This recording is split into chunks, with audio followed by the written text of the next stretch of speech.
Hello, everyone. Welcome in. How are you? Hi, everybody. No, I wouldn't go home. Just let him unload it. Huh? Sorry, I was a little bit late. I had to handle something real quick. But I'm here.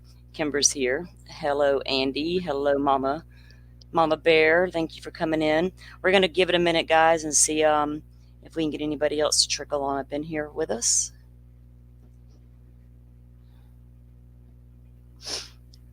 How's everyone's weekend been going? Kimber, how's your weekend? Good so far. My groceries just pulled up. My husband's going to get them in as soon as they get them on the front porch, so I ain't got to worry about that. Oh, there you go. I love doing it like that. I can't stand going up in the grocery store, especially on the weekend. You can't pay me. Nope, and I like it when I get them delivered to my door. Just a little. It's worth the tip not to have to go to the store. Oh, yes, it is. I don't like the grocery store. If they could close it and just let me go in and do my business and then I can leave, I'd be so happy with that. Right. When I go to the grocery store, I'm not trying to stop and enjoy myself. I'm just in and out. I love it, and I ordered. I did that, and then I ordered my. I switched my shampoo so for a little bit because I always switch shampoo every once in a while. So I ordered me some old, but I hadn't used Paul Mitchell in forever. So I was like, I messaged my hairdresser and I'm like, I'm gonna order me some old Paul Mitchell today. And she goes, that's fine. She goes, that'll do fine for your hair. So I ordered me some Paul Mitchell and some dog treats and stuff off of Amazon because I love Amazon delivery too. I think the Amazon driver knows our house by heart. I don't. My son orders all kinds of stuff constantly. I'm every now and then. I don't shop a ton. I'm just not that person. But when I do, I'll shop Amazon. But my kid, I don't even know what all he gets in the mail here. Girl, I'm constantly ordering from He's a Amazon. girl, so he can do what he wants, I reckon. And I have discovered Timu, and Have you girl, ordered anything from there? yeah, I got a bunch of stuff I ordered, girl. I have ordered some flip flops. I ordered one, two, three. I've ordered like five or six beach towels. Get your nose out of my beach towels, speaking of, Missy. I've ordered a couple of pairs of shorts to wear to the beach when we go. I have ordered, and everything I've gotten so far, it's maybe taken a couple of weeks to get here, but everything seems to be, decent quality. The beach towels, they're thin, but they're really big beach towels. And I don't need a really thick beach towel. So the thin one's fine. But I've ordered, and I've got another beach towel coming. So, and I've got to go in there and take inventory of what beach towels I have, before I order any more. And Yeah, I've ordered a I couple of, like to have big old beach towels because, well, I'm on the beach, so I've always got a bunch of beach towels. yeah. So I've ordered three or four, and I ordered my son a pair of swimming trunks from Timu because he thought they had skulls on them and he wanted them. So I ordered them. I I've got hadn't me a talked to anybody who's really ordered from there, and all I can think of is like, what's that place people used to order from? And it was, wish. yeah, so it's not like that? No, actually, everything that I've ordered is pretty much true to size. You just have to kind of look at the size guide. But Yeah. I even ordered a bathing suit top. Now they've got some cute ones that the shorts that I ordered are true to size. And they've got some cute tankini tops that I'm going to order because The, I'm a very hard fit because I'm so tiny, so I have to try everything on. I'm afraid I don't like ordering clothes or anything to wear online because it's not going to work when I get it. Then I got to go through all that craziness of sending stuff back. So yeah, size charts don't do to a girl like me any. It can tell me all day long it's gonna fit, but when I get it home and put it on, it is not gonna happen. The struggles of skinny people, just as bad as everybody else's struggle. Trust me. Oh goodness. Oh, sorry, I had a notification. I didn't know what it was. Some crazy stuff. Um, Before I start the show, I do want to say that today is. Let me share this for a second. If I can get it to come up like I practiced earlier and it worked. Okay. This little girl here on the top left, Abigail Williams, she was murdered in Delphi in 2017, and today would be her birthday. So I just want to take a moment. I normally do videos for the victims' birthdays. I haven't had a chance to do one today. I'll probably do it after the stream. And I usually put them on my TikTok. Occasionally I do it on my YouTube. But I just wanted to say, to honor the girls and honor Abby for a moment, because it's her birthday, and I know these times are hard for the families. When these events come up and they're not here to celebrate, and with everything that's been going on with this trial, or we haven't got to trial yet, but with everything going on with this case, it's just so hard to forget sometimes that these victims are what it's all about. So I just wanted to kind of bring everybody's awareness that it was her birthday today. So happy birthday, Abby.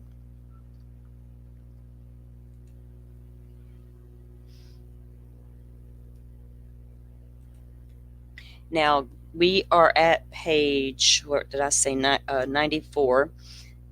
Let me get this one down here on our Stearns docs. Let's see.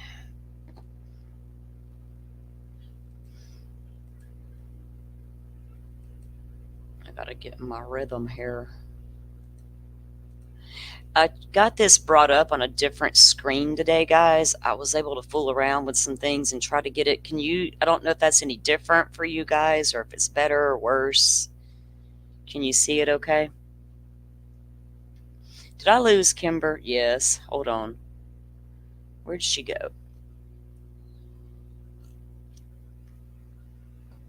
Hello, Wisdom. Thank you for coming in. We appreciate you being here.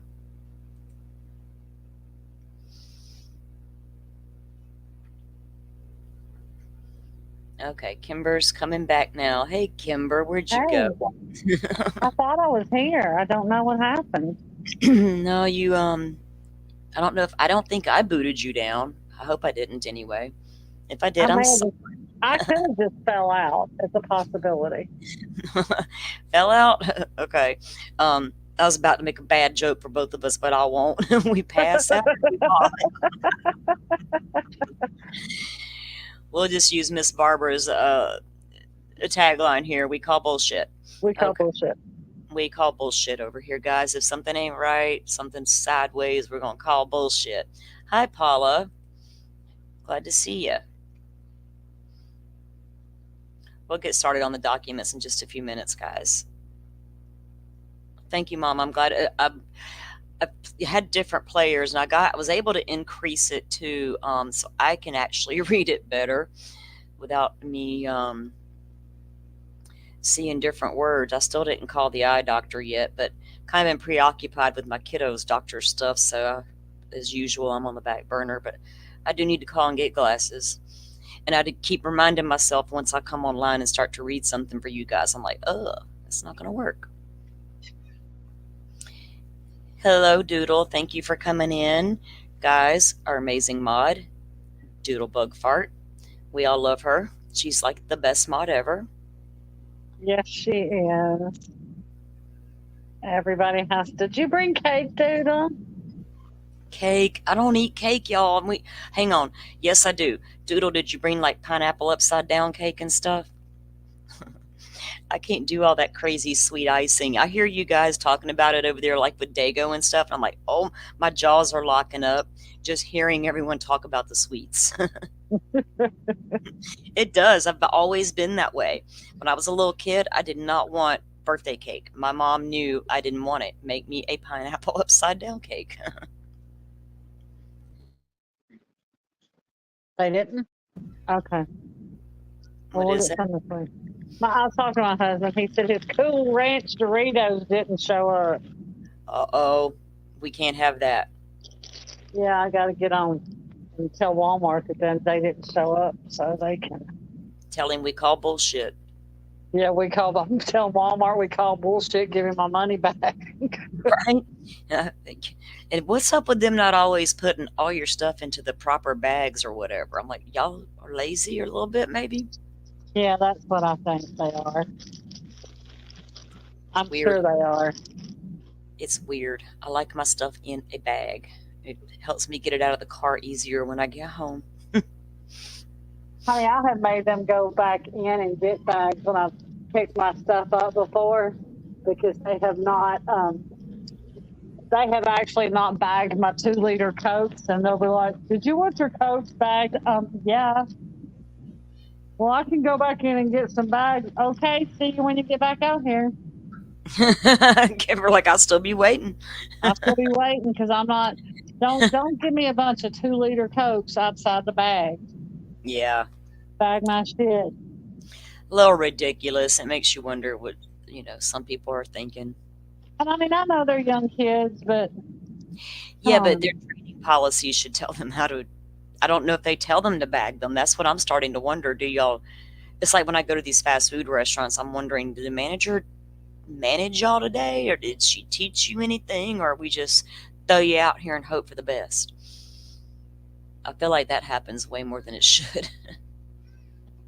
yeah, when I go to McDonald's, I'm like, come on now, y'all can come off with another sauce. This is ridiculous. Guys, if you haven't noticed on Mind of Monsters community tab and on her Twitter, she has posted where our Kimber here has donated to a really good cause and for Maddie's memorial, Maddie Soto's memorial, and Mom purchased some locks, and she'll be taking those out there at some point and placing the locks out there. So, Kimber, thank you for your support in that. We appreciate it. You're very welcome. Yeah, I mean, just those things mean so much, and so for all of us who care, and for Mom going out there and keeping an eye on the memorial and visiting it the way she does, and sharing that with us, we really do appreciate it. She got 40 locks. Yes, she did. So we'll have to check in with her and figure out. I'm going to find out where she got them from. We'll get some more ordered, so we can try to get anybody who wants one, out there with a message, your name, so you can have it out there as well. I want to be inclusive to as many of us as we can. So, we'll be. I'm going to get with Mom and Kimber on that, and we're going to talk a little bit more about it, and then we'll let you guys know what we decide to do with that. I trust Mom wholeheartedly. I know that Kimber did send her money. I don't like getting involved in any type of money YouTube stuff because it's a messy, messy situation. But this is different. It's not a GoFundMe. It's none of these other You things I don't care it's about. yeah, it's just sending Mom. It's just basically you send. If she needs more locks, you can send it to Mom's Cash App, and she will send you a receipt. She will send you something where she did order the locks. Yeah. Like I said, and I trust Mom wholeheartedly. I donated to Ellen Greenberg's billboard that Mom created in Philadelphia to help find out what happened to Ellen. So I trust Mom wholeheartedly. She Oh, will yeah. send you a receipt, so there's nothing to worry about there. If you She's decide that you probably want to gonna. donate to I suspect, Kimber, that she will probably go either live or do a video when she goes out there with all that. she Because is she going. usually She does, is. right? When she does that, she's going to do a live of her hanging the locks, and then she'll do a live of her hanging the locks, and then the purpose of the love locks. There's a story behind it, but the purpose of the love locks is she'll take the locks out there and she'll hang them on the cable that they've got run out there. She'll hang the locks. And then the purpose of the love locks is she will take all the keys, she will put them in a baggie, and then she will take the keys and she will throw them away in a dumpster somewhere. Because that is the purpose of the love locks, is you throw the keys away. So she will be throwing the keys away. Yeah. It's a great idea, and it's just our little way of trying to honor Maddie, and the terrible things that happened to her, that were occurring in that home. It's crazy. Now, with that said, we're going to get into our doc read here in just a sec. Let me go ahead and put up our warning banner. Those of you who are in here know, but just in case somebody pops in that isn't prepared, y'all know these things I don't know how sensitive they'll become as we go. We kind of went through most of the the hard stuff anyway, so we may end up seeing some of that through here again. And we're going to go through as many as we can today. If I get to going too quickly, let me know. If I know some of you are taking your notes and everything. So with that, and also that reminds me, I have been working on the timeline stuff from the beginning of the docs up until this page we are at now. I've kept up with all of it. So I'll be working on that again later today after the stream and getting all that put together so that we can just have it as a quick reference when we need to see something or want to know something or compare.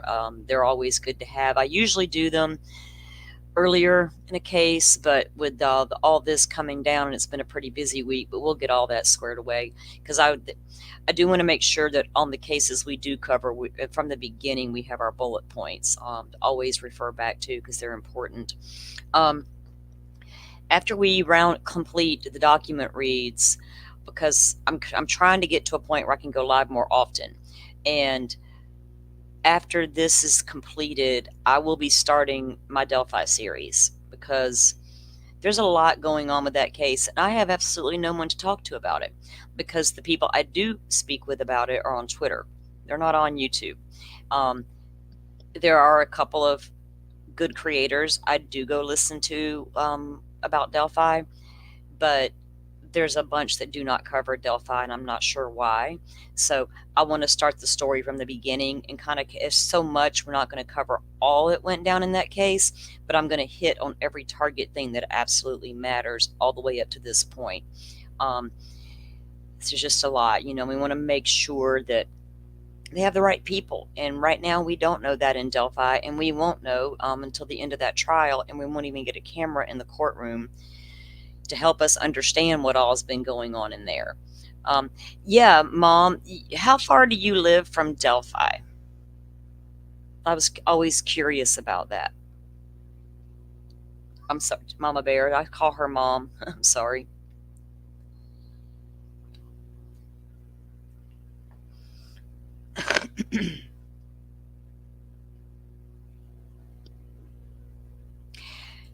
Wisdom, I chose yellow too, because I said for the same reason that you said. We're always on the same page when it comes to that stuff. But yeah, Mom sent me the DM, and I was like, I want yellow because it shines bright like Maddie's smile. So absolutely. About an hour, you think? That's not too terribly far. Is it on the news a lot there locally? I get a lot of information from, well, I don't get my information from there, but I do see a lot of local news stations cover the case a lot. There's one station that has really done a good job at covering the case and sticking to the facts, and not, going one way or the other, just the absolute facts on the case. And I really appreciate when they do stuff like that.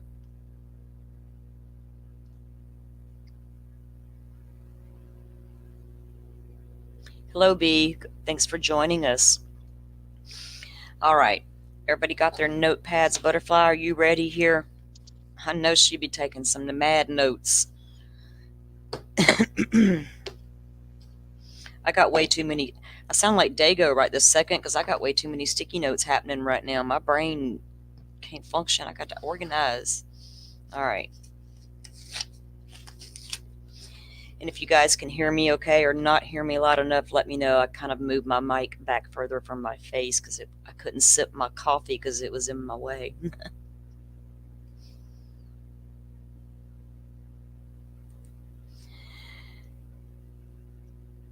Yeah, there's a lot of coverage out there on the Delphi. It's the sad part about Delphi is the whole entire case, if you ask me. There's just been, from day one, it's been a little crazy over there, and there's just too much going on there to even get into right now without actually going into it, so I won't. All right, let me get this screen up. Oh, it's already up. See? I ain't had enough coffee today. All right. Yeah.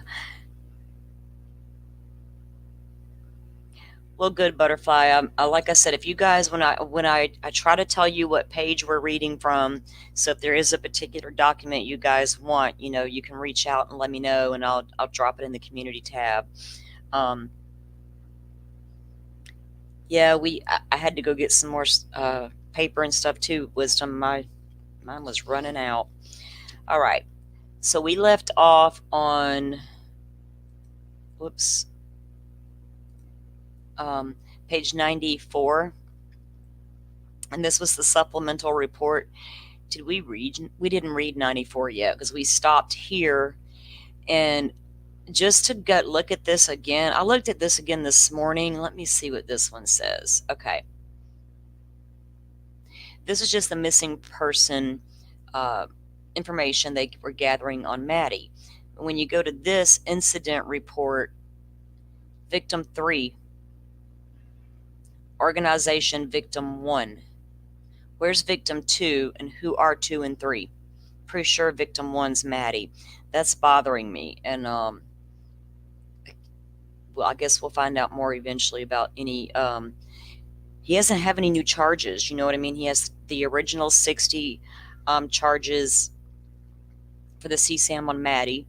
Then he has the murder charge on Maddie.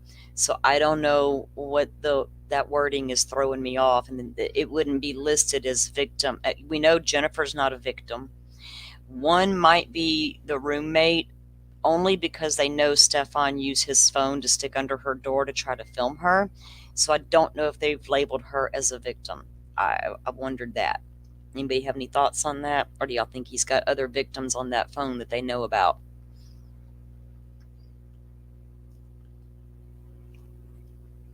I think he has other victims on that phone that they know about. I don't think Maddie's his only victim, and I don't think she's the only one on that phone. I don't think so either. I think you're right. And I wonder how many other women Stefan was seeing. Or we do know of one of the ex-girlfriends, and she had even broken it off with him because he told her about how he and Jen were no longer together, but he continued to sleep with Maddie, and she felt that was strange, and she broke it off with him. I haven't seen anything else yet about any other women, but I haven't got too deep into the files without you guys. All right, so we're going to start off with this incident report narrative from the Orange County Sheriff's Office, and like I said, this is page 94. On Wednesday, February 28, 2024, Detective Andrew Calise, with the Orange County Sheriff's Office Homicide Unit, assisted an investigation in a missing person juvenile. The juvenile was identified as Maddie Soto. The following is Detective Calise's involvement in the case. Detective Calise was tasked with authoring historical phone orders for Jennifer, the mother, Stefan Stearns, Jennifer's boyfriend, and for that appears to be Maddie. Now, and it's redacted, but then when you look at, they have the top one redacted, then they have Stearns' number is open, then the next one's redacted. So I'm assuming those are Maddie and Jennifer that are redacted, and they only left Stearns as open. So once the historical phone orders were authored, the orders were reviewed and approved by Honorable Judge Whitehead. Once the orders were approved, they were submitted to the phone companies with the assistance of the Florida Department of Law Enforcement. And we know that AT&T, they require warrants to turn over a majority of their records. Like in a missing, Chelsea Grimm has been missing for a long time. They cannot get, if her phone carrier had been anybody besides AT&T, they could have got preliminary reports showing where that girl's phone is. Because it's AT&T, they cannot do it. They have to have a specific warrant with probable cause to conduct that warrant, or even to look at her records, and she's an active missing person. I got an issue with that, but I'll let the phone companies and the lawyers hash that shit out. So I'm hoping that, so I'm glad they got the warrants and were able to get in there pretty quickly, because we know how fast they were working on this case.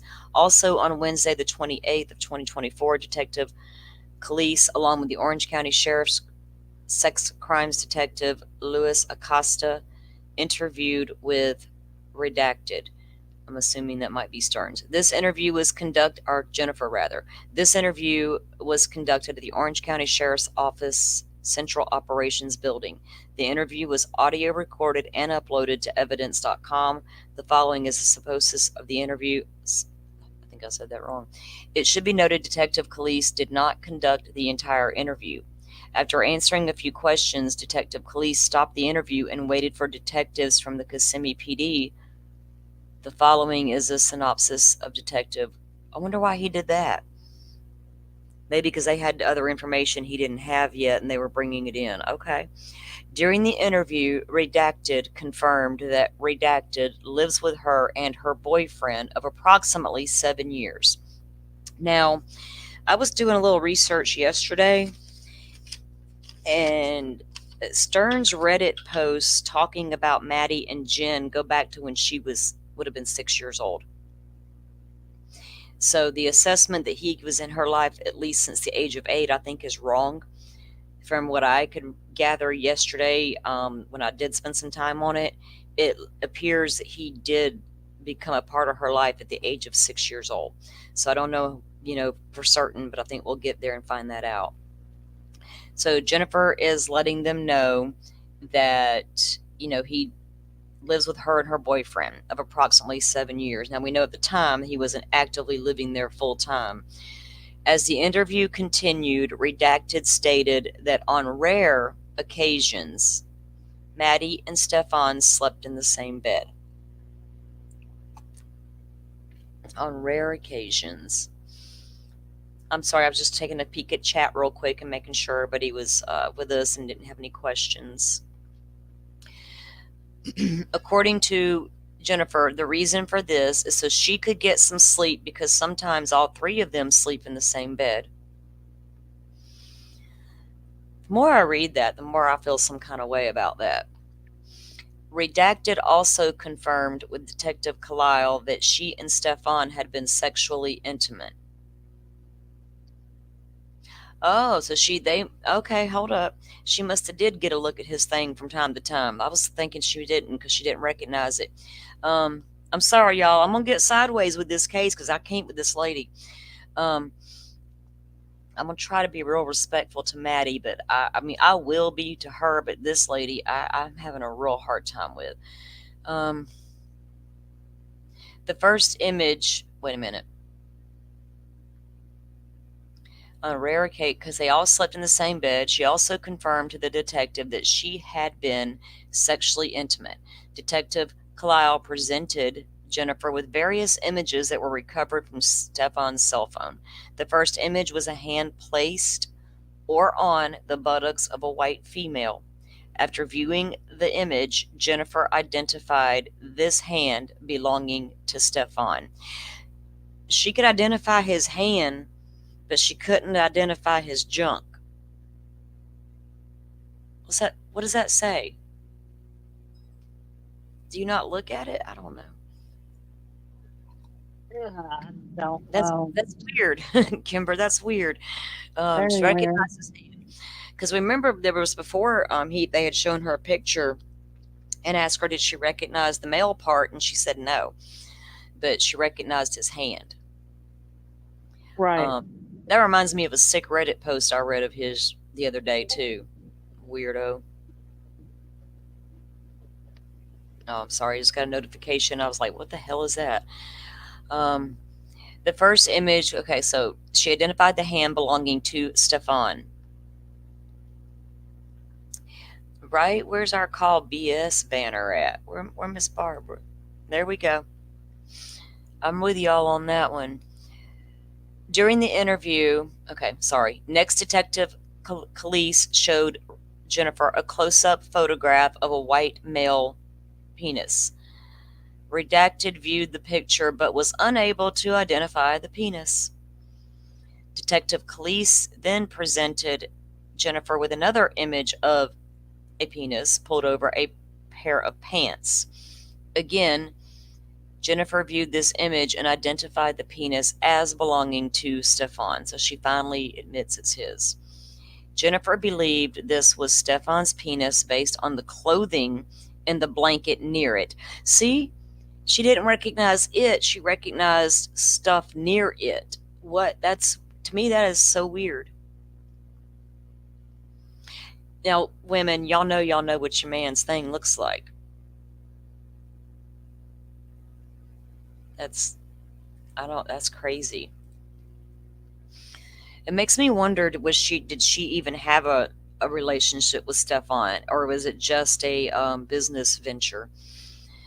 A few months later, Detective Calise paused the in. A few moments later, I'm sorry, Detective Calise paused the interview with Redacted and waited for Kissimmee Police Department to respond so the interview could continue.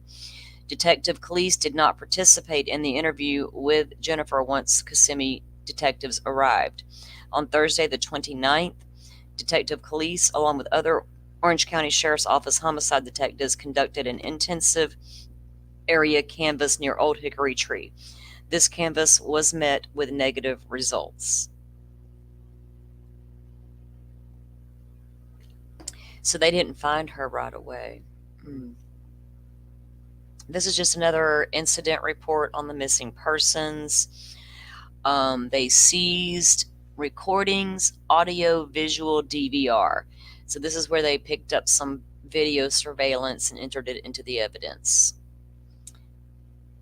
Let's see, this one is Organization Victim 1, Witness 1.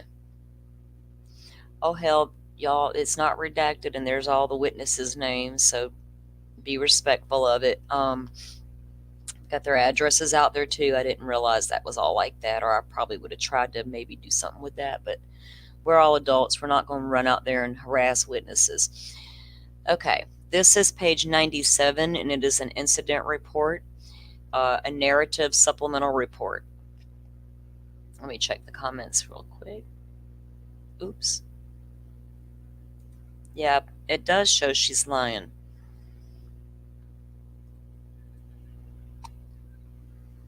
She's lying about something, Paula. Either she's lying about it being his, or I don't know if the woman ever laid eyes on it herself. I'm going to recognize more than you stupid hand. May not be able to, nobody recognized you when I got done with you if that was my daughter.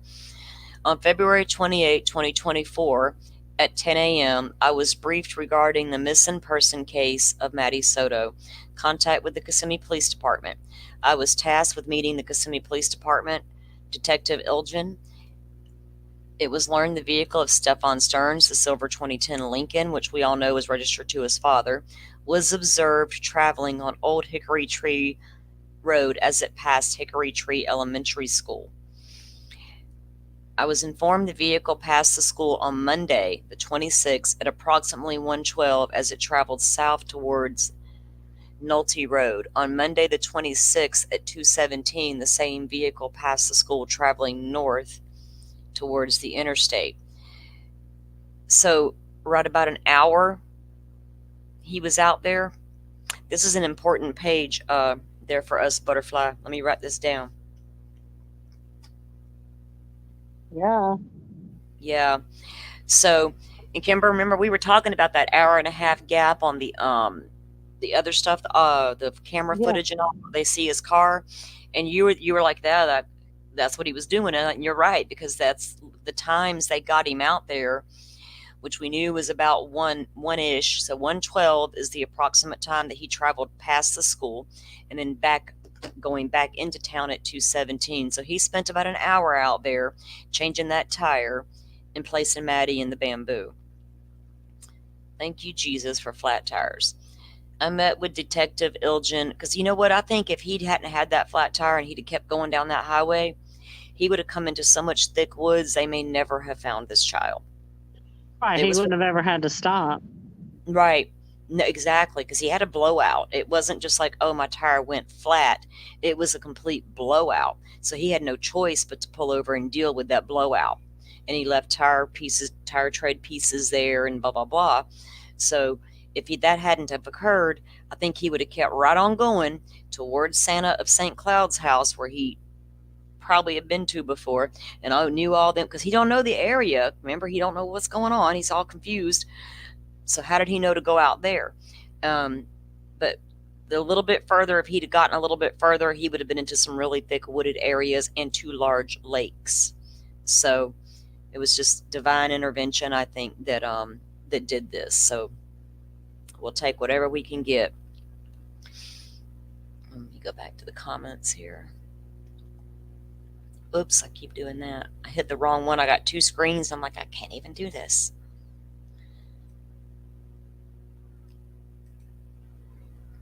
Well, B, that's a good question. A lot of it, they think he did himself, but we don't know that for sure.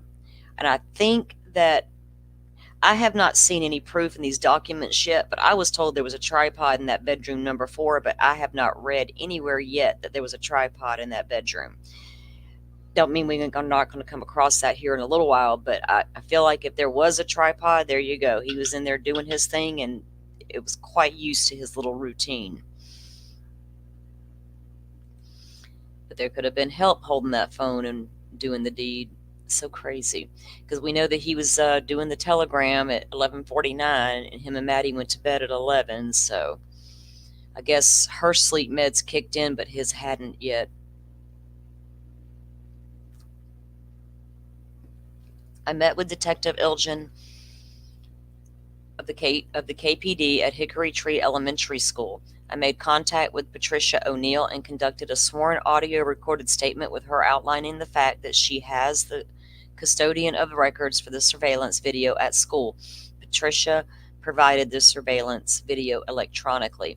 I wonder how far that school is from that location. I'm gonna have to look that up on a map, because I gotta throw the maps up eventually, because I love a good map. Video surveillance collection. We're still at page 97. I located potential business cameras to the north of the vacant lot where the tire was located. The cameras were affixated to Rockers Lockers located at 2131 Old Hickory Tree Road. I made contact with business rep, I'm not going to say her name, was unable to download the video. Digital forensic investigator C. Chong responded and collected the DVR to extract the video. I further located cameras on Osceola window and doors located at 2090 Hickory Tree Suite. I made contact with Autumn, I'm reading names again, and conducted a sworn audio recorded statement with her detailing a video collection.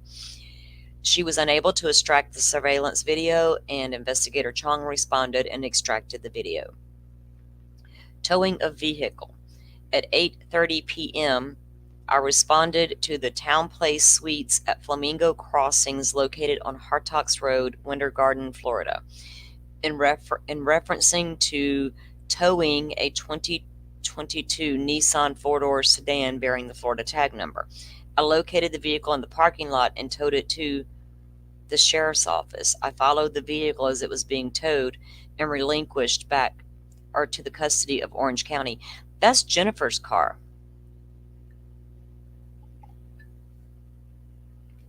I'm pretty sure that's Jennifer, but didn't she have the Nissan? Butterfly, do you remember? Why would it be towed? Gotta look into that more.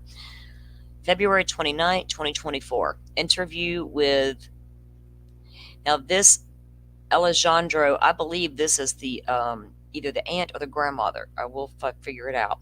On February 29, 2024, Mrs. Alejandro called the county sheriff's office and reported she possibly had information on the case. I guess it's not a family member. Kissimmee Police Department, Detective Smallwood and I responded to her residence and conducted an interview with Miss Alejandro, whatever her last name is. The following is a general summary of her audio recorded interview. This is going to be picking up on the next page, so I'm going to do that in a second. Mrs. Alejandro reported she came to know Stefan Stearns through working with him at Disney.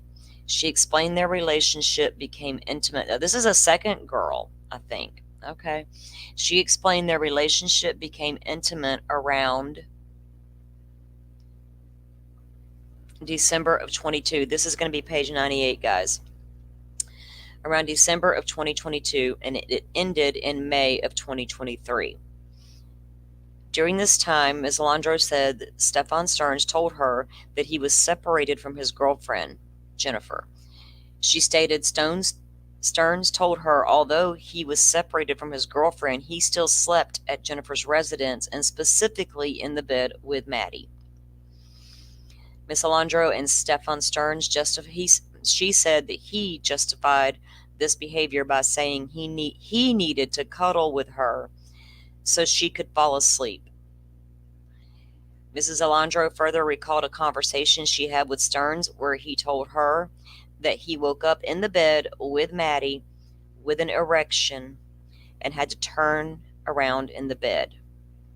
She felt the comments Stearns made to her about sleeping with Maddie were inappropriate, and she stopped talking to him shortly after they were made. Wow. March 1st, 2024. Let's see. I'm reading comments, guys. I'm just trying to keep up here. My Kimber's being quiet on me. I'm scared. I'm like, I don't know what's going on. She must be into her groceries, y'all.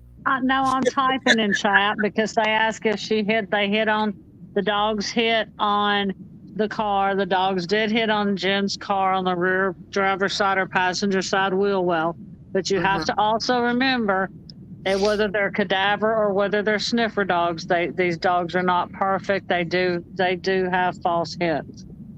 Well, that too, and she had probably been in the vehicle at some point. I mean, before her disappearance. You know what I mean?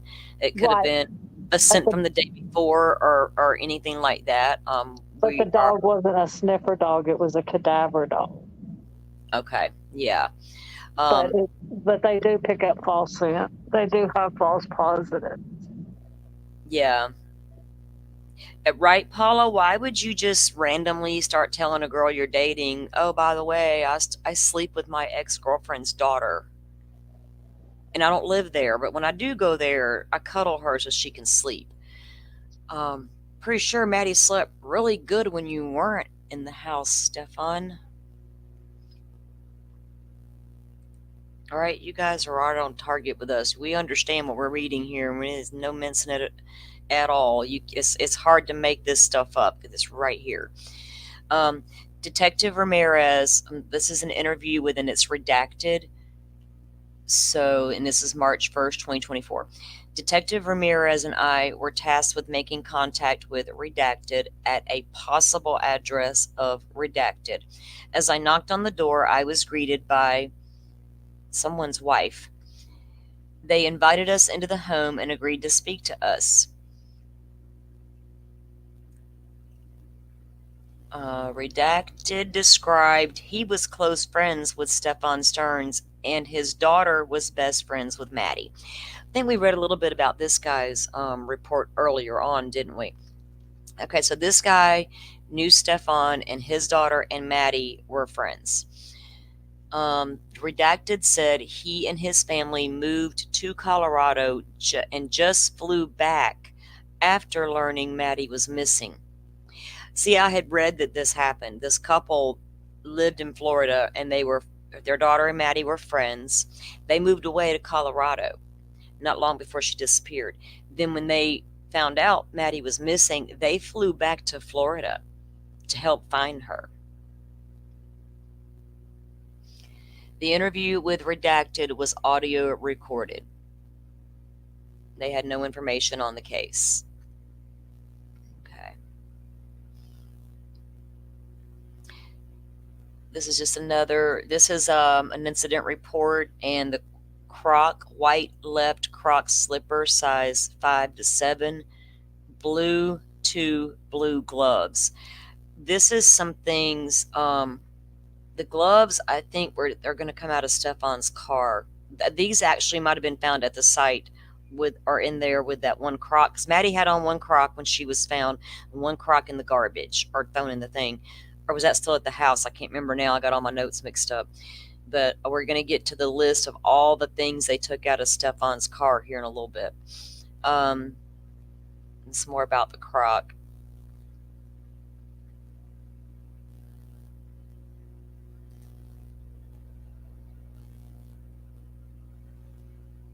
Well, yeah, that could be the case with the roadkill.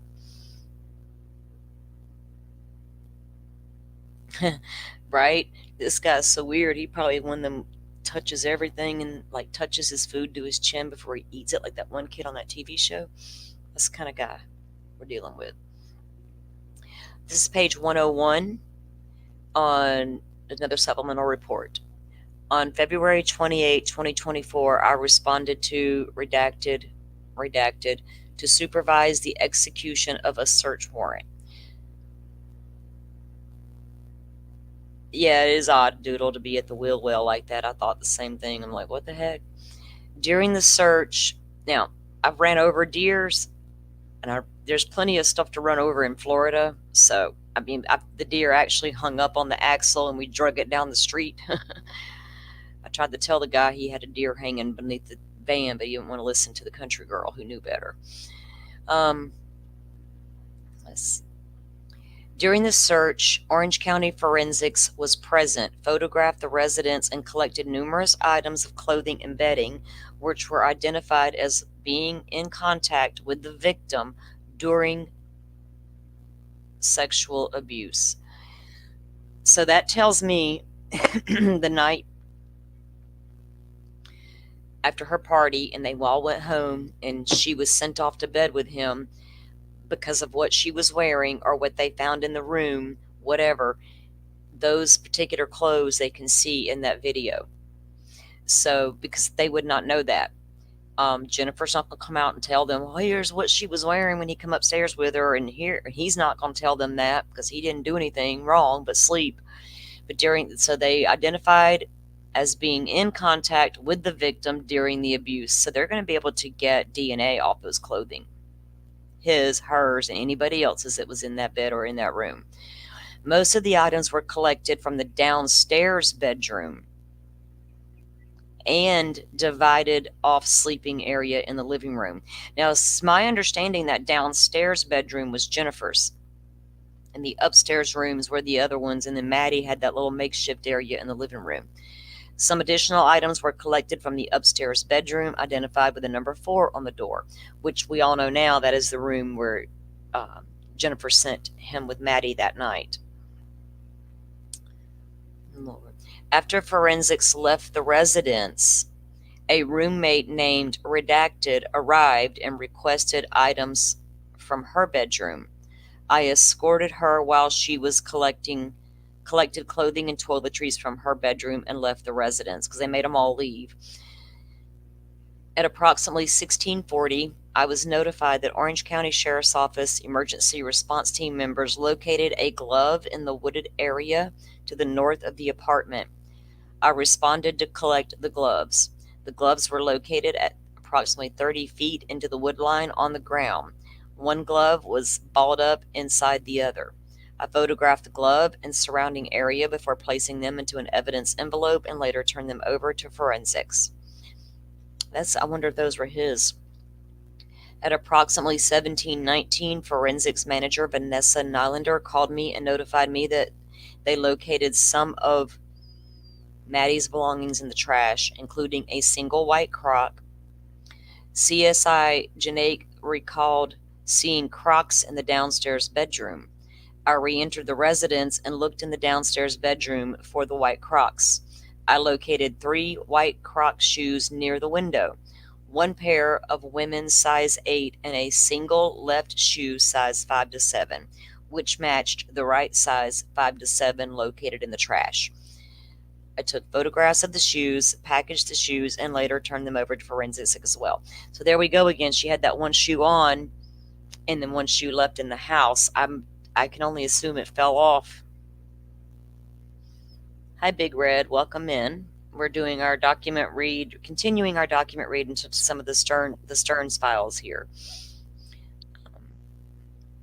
Anybody have any questions or any comments? I want to know what you guys think as well. I mean, y'all know I got some thoughts. I'll be saying them, but I want to hear y'all's as well.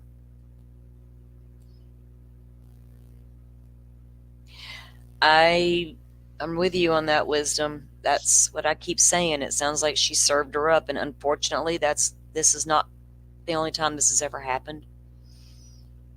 I just don't think we're aware of it as much. We hear about the things that go on. We hear about the pedophiles and we hear about these child cases, but we rarely hear, the investigations don't get so big that we're all aware of what all goes down behind this, follow them through. And this is going to be one of those example cases, I think. I can't explain it why she would do that unless I don't know. That's a deeper conversation I'm so willing to have. Anyway, so they turned everything over to forensics, and that was page 101. This is vehicle summaries, property. This is all the stuff more evidence stuff. Same thing here.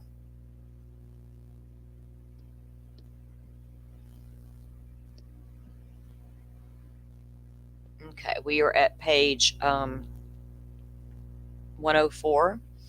Something bit me in the yard last night. It was like a little mosquito. That little thing itches today. Irritating Well, me. I ain't been going outside. You go outside here and the mosquitoes are like, oh, hello. Yeah, here if you go out certain times of the evening, but I know when they're out and I know when to avoid them. They're not messing up my outside time. I got news for them. It ain't winter. I ain't staying Well, up we'll in the spray. house. We'll have to spray our backyard. We Yeah. always spray it. Some areas around these parts have it's way worse, you know what I mean, in some yards than it is others when it comes to Yeah. the mosquitoes. But mine they seem to like right around dusk. And do you know, most of my life, I never got bit by mosquitoes. Never. I'd be the only one not getting bit where everybody else is just complaining away. Now, they're seeking me out. I'm like, why are y'all messing with me now that I'm old? I don't understand. Yeah, Doodle. It is odd to use gloves. There were also gloves going to be found in the car as well. I don't know how often he used gloves or what he used them for. It's kind of weird. There's something to that, Butterfly, because they have done studies on that. They certainly have. They also say you can admit that you can't smell it because we're human, but like the body will emit an odor, if that's the correct word, not like a stinky odor, but just an odor, and that will drive the mosquitoes away. So I always thought, well, whatever my funky smell was, they didn't like it. Eat more basil? Really? That will keep the mosquitoes away? Well, learn something new. Do I need to just like put it in all my food? All right. Supplemental report, page 104. On February 28, 2024, I Detective Kyle Cole was tasked with collecting surveillance video regarding this investigation. I responded to South John Young Parkway, which is the e-smoker online vape shop, his favorite place, and spoke with an employee who stated the owner was at a different shop and had access to the video. I went to the other store location on South Orange Ave, where I met with the owner and provided him with an evidence submission link via Axon Capture. Using the link, he uploaded a video surveillance clip from South John Young Parkway store depicting a white male wearing a blue shirt and a black hat entering the store, purchasing items, then leaving shortly after. John also emailed a screenshot of a list of transactions completed by the subject of the photo, Stefan Stearns. The screenshot was later uploaded into evidence.com by John via Axon Capture link. Remember, Jennifer told him to go out there and get that video surveillance proving her man was out yonder where he says he was. That's all she cared about. After collecting the surveillance video, I was tasked with responding to the Orange County Sheriff's Office Central Operations Building to review images located on Stefan's phone by the Orange County Sheriff's Department Digital Forensic Unit. Upon reviewing the contents of Stefan's pictures and videos, I observed several pictures depicting what appeared to be redacted Maddie being penetrated. Is our warning up, guys? Being penetrated orally and vaginally by a penis. There were pictures of Maddie both awake and asleep with her genitals and breast exposed as the focal point of the pictures. It should be noted that the penis observed penetrating the victim had distinct markings. Marking on it consisted of bright pinkish colored skin below the head of the penis, approximately a quarter of the length down the shaft of it. Several other pictures capturing this distinct pattern were observed on the phone. Distinct pattern that Jennifer could not identify. Further, as I was reviewing the pictures and videos, I observed several different pieces of clothing to include patterned underwear, shirts, blankets, and sheets. Simultaneously, detectives of the Orange County Sheriff's Office were executing a search warrant at Stefan's home address of redacted. That's Mommy and Daddy's house. This address is also where oh no, they got it down as his. Sorry, I misspoke. This is the address. This address is also where the victim and her mother lived. I wonder if they first told cops that he did live there, not thinking that it would like spiral into this kind of investigation that should just be a missing kid that just never got found and they wouldn't be looked at. I don't know. So they were lying. This address is also known where they live. The detectives searching the resident were contacted and confirmed they found the same distinctive clothing worn by both Stefan and the victim in Stefan's room and the victim's room. Did he have a separate, so wait a minute. Jennifer had her own private bedroom. Did Stefan have a private bedroom and Maddie had to sleep in the living room with a wall divider up? No, his ass would have been living at Mama's and Daddy's or in my bedroom. Lord, that's weird. You don't. I was later I bet they told them room 4 was his. I was later tasked with authoring an infotainment search warrant for the vehicle driven by Stearns. Stearns' car, the 2010 Lincoln bearing the tag number, was already sealed and towed by other members of the Orange County Sheriff's Department. On the 28th, the search warrant was submitted via a secure electronic filing system on the 28th. The search warrant was later signed by the judge. The signed search warrant was later executed by the agents of the FDLE. At the time the supplement is being authored, the results of the search warrant were still pending. I also authored an infotainment search warrant for Jennifer's vehicle, the 2022 Nissan Sentra. The search warrant was submitted via secure electronic filing system on the 29th, then signed and served. Okay, so they got that. I authorized a vehicle search warrant for Redacted's vehicle to search for international mobile subscriber identity, mobile subscriber identification number, and or instrument bearing the, so they're wanting all their everything, their MIEDs, all the numbers, everything. They're going through all their phones. I'm just not going to read all that because we all pretty much have seen that kind of stuff before in documents and understand what it means. The purpose of the search has to locate one of these identifiers to write another search warrant to recover my geolocation. Hold up, y'all. I just got excited on some evidence. They geolocated what? All right, let me read this again. So once they got through getting all their warrants, the load to international mobile equipment identity. That's new to me, but I like it. The search warrant was submitted via a secure electronic filing system on the 29th. The search warrant was signed by the Honorable Judge. Okay. The warrant was provided to FDLE. They later executed the warrant, which yielded negative results. It was discovered the vehicle had access to Sirius radio, and they got a subpoena for that. Let me go back up here and read this one part again that I wanted to read.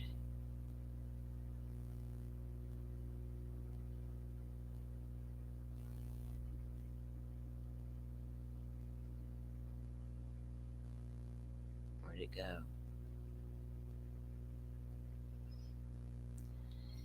The purpose of the search was to locate one of these identifiers. Okay, we already I know that.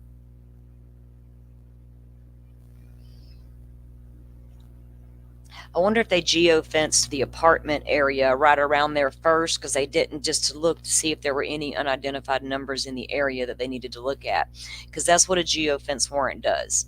It will capture everybody in the Kimber. What did you do, girl?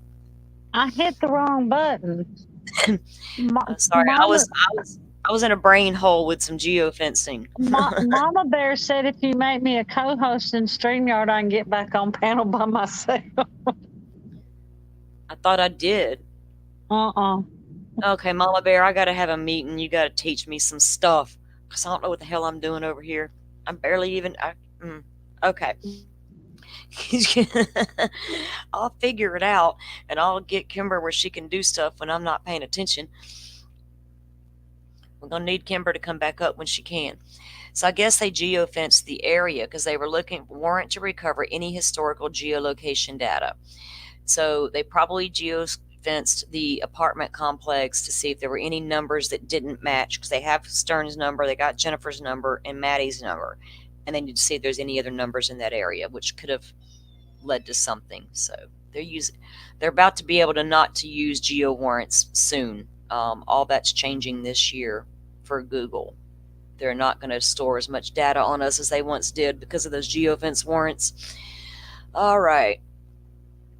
This is page 107, Incident Report Supplemental Narrative. We still got our warnings up.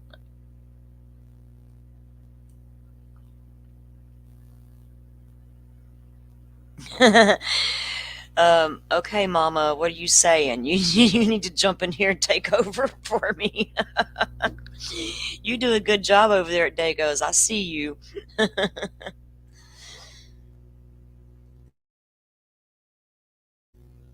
Okay.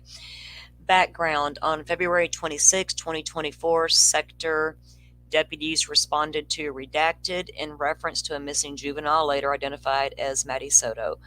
Last seen on the 26th between 8:25 and 8:40 when she was dropped off near her school by Stearns. Maddie was reported missing by her mother, Jennifer, after discovering she did not attend school that day. On February 27th, Detective Brittany Bradshaw responded to redacted in reference to follow-up interviews. Follow-up interviews are good. Interview with redacted on February 27th at 13:05 hours. Redacted is the best friend of Maddie, of Madeline, also known as Maddie, and they have known each other since they were in 4th grade. She is also close with Maddie's mother. That's scary. I wonder if Maddie was allowed to have company at home.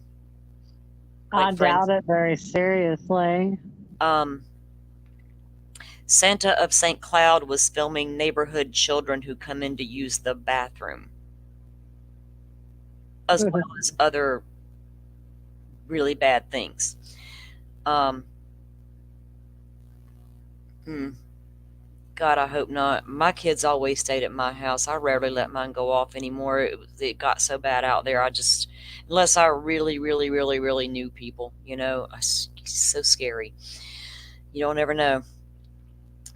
She also was friends with Maddie's mother. Maddie has never told her anything about running away, other than if she did, she would run away to the woods and find a place to stay. Maddie told her she didn't get along with her mom. Maddie had redacted, I'm going to say that. Redacted had heard from another friend that Maddie's mom told her she was going to kick her out of the house and disown her when she turned 18 or 19. She talked to redacted every day on the phone, to Maddie on the phone every day, and Maddie would also text her every morning when she woke up, though it was odd that she did not receive a text from Maddie on Monday morning. When she called Maddie on the morning of February 26th, there was no answer. Redacted further stated Maddie only mentioned her biological father briefly, but she was always on a call with her stepdad, Stefan. He made sure that he was that little girl's go-to. You know what I'm saying? That was part of his ultimate plan. I'm the one who's good to you. He probably even tried to turn her against her own father. Oh, I'm sure. Hmm. She was always on a call with her stepdad. I bet he was the one initiating most of those calls. I would love to look at that phone record. Stefan and Maddie were always texting each other or talking on the phone. Maddie loved him, and they were really close. Stefan is Maddie's mom's boyfriend, and he has been in her life for a long period of time. Stefan recently moved out of the home, but he still visits often. Stefan and Maddie's mom were also Stefan and Redacted's mom were very close. Redacted talks to Stefan at least 2 to 3 times a week on the phone, but also texts him. She usually talks to him on the phone in the afternoon and at night. Maddie described Stefan as very interested in Redacted, and Redacted would tell him about things going on at school. Redacted never disclosed to her anything inappropriate that Stefan said or did, and she never witnessed anything inappropriate between Maddie and Stefan. Normally, Maddie's mom or grandparents bring her to school. She does not recall a time when Stefan has brought her to school. What does that tell you? And remember, when he was trying to get to the school, he didn't know where to go, and all the confusion, didn't know the roads, because he never took her to school. So why this day, Jennifer, did you elect him to take her? Your new job? Oh, that's right, she had a new job and stuff. He needed to come back into town to do this.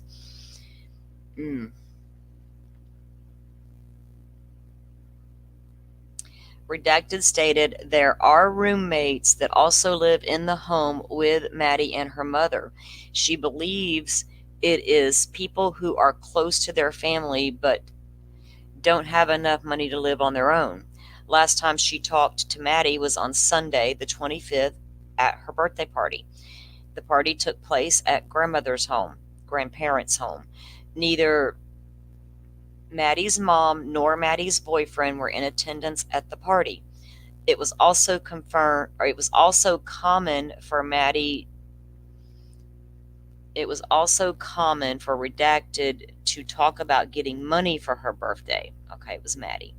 Maddie got mad at Redacted for not giving her any money for her birthday and complained because she didn't get enough money for her birthday. I left the party at approximately 1900s and did not verbally speak with Maddie again. Redacted stated Maddie does not miss school often, but is sick a lot. Once when they were at Redacted told her it would be cool if they ran into the woods and built a house. Redacted has never told her that she truly wanted to run away, but did mention she wanted to get out on her own, get her own house when she is older. Redacted has never tried to threaten to harm herself and does not talk to anyone about harming themselves. Redacted stated Redacted allegedly told their mutual friend that when she turns 13, she was going to leave the house and never come back. Redacted also communicates with her sister and father who living in Washington. What? Does Maddie's bio dad live in Washington? Does anybody remember? I thought Maddie's bio dad lived in Texas, but he may live in Washington, but I thought he lived in Texas. Oh, you're right. He's in Texas. So this might not be Maddie they're talking about. Redacted also communicates with her sister and father who live in Washington. Redacted believes Redacted is close with her sister. Redacted also talks to different random people through Roblox. Let's read that again. Also talks to different random people through Roblox. I wonder if Sebastian did as well. She is unaware if Maddie is ever met up with any of the strangers that she speaks with. I bet Maddie had full access to internet, though. Unvetted. She is also unaware if Maddie has ever engaged in any appropriate conversations with older men or women. Interesting question to ask a little child, men or women. Redacted has never disclosed anything about sending or receiving inappropriate photos. Her Roblox username is Redacted, and she has an Instagram, but does not know the username. Maddie also has a YouTube Shorts account under the username Redacted. On the YouTube account, Maddie will post videos of her dancing with her face covered. Maddie planned on showing her face on her YouTube account once she reached 200 subscribers. Little kids out there just trying to be little kids in a social media world. Redacted stated when they would text each other, it was through normal text messages on their iPhone. She was unaware if Maddie had any texting applications on her phone, like the secret ones they can hide. Maddie did not have a boyfriend, but a crush named Redacted that goes to school with them. She claims that he does not like Redacted and ignores her text messages all. They also do not hang out with each other. Redacted did not disclose that she wanted to skip school on the 26th and has not asked Maddie to skip school with her or whatever, Redacted. She only knows that Redacted takes medication for ADHD and possibly bipolar. So you got a 12-year-old at the time, now 13 little girl that somebody's decided to diagnose with bipolar. She described Maddie as impulsive, having mood swing. I'm not going to say that was Maddie. She described Redacted as impulsive, having mood swings and symptoms of bipolar. I don't know if that's talking about Jennifer or Maddie. Redacted last took her medication on the 14th and would tell everyone about not taking them. Redacted told her she liked not being on the medications because she had more energy than when she doesn't take them. She is not aware of Redacted participating in any risky or inappropriate behaviors. So it is Maddie she's talking about. And yeah, right at 13. I've never heard of that, and I know people with bipolar diagnosed with it. Was that a self-diagnosis there, Mama? Is that what you just told your daughter was wrong with her? Because I got a feeling she was acting out because of other things. Mama Bear, I got that information somewhere. She's in her 30s. I don't remember exactly how old she is, though. Oops, I muted by accident. I'll have to look that up. She's late 30s, isn't she? I believe mid to late. Yeah. Late to mid 30s. So Maddie's already aware her medications they have her on are making her feel some kind of way that she's not liking. I can see some ADHD meds none of my kids have ADHD. I don't have to deal with that kind of medication. I know some kids absolutely have to have it at school. I can see that, but this other stuff, I don't know what all. And plus, there was nighttime meds because even Stern said they were getting Maddie ready for bed, making sure she had her shower and her nightly meds. Do you mean the nightly meds you gave her, or what the doctor gave her? That's what I'd like to know. I need to see those prescriptions list. Okay, so the little boy didn't talk to Maddie a lot. Kimber, do you want to read this one? I need to go to the restroom and grab a cup of coffee. Can you see it? Kimber. Yes, I can. Are you busy? No, I'm here. I'm Um, here. this is page 108. It's another incident report. If you want to start reading this one, I'll be back in just a second. Okay.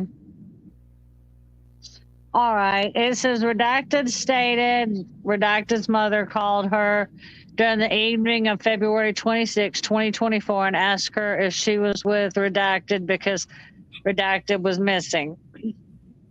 Redacted's mother also told her she last saw redacted at 8:45 a.m. when she dropped redacted off at church near the school. She said she dropped her off at the church because she wanted to walk to school, which was unusual. Redacted is typically dropped off in the car line. Redacted stated her father went into the woods behind the school during the evening of February 26th in an attempt to locate. I'm sure that's Maddie, but was unsuccessful. Hold on. And then this is an interview with redacted February 29th, 2024 at 1:02 p.m. Redacted stated she is the 7th grade school counselor at, and I'm guessing that's Maddie's middle school or Maddie's school.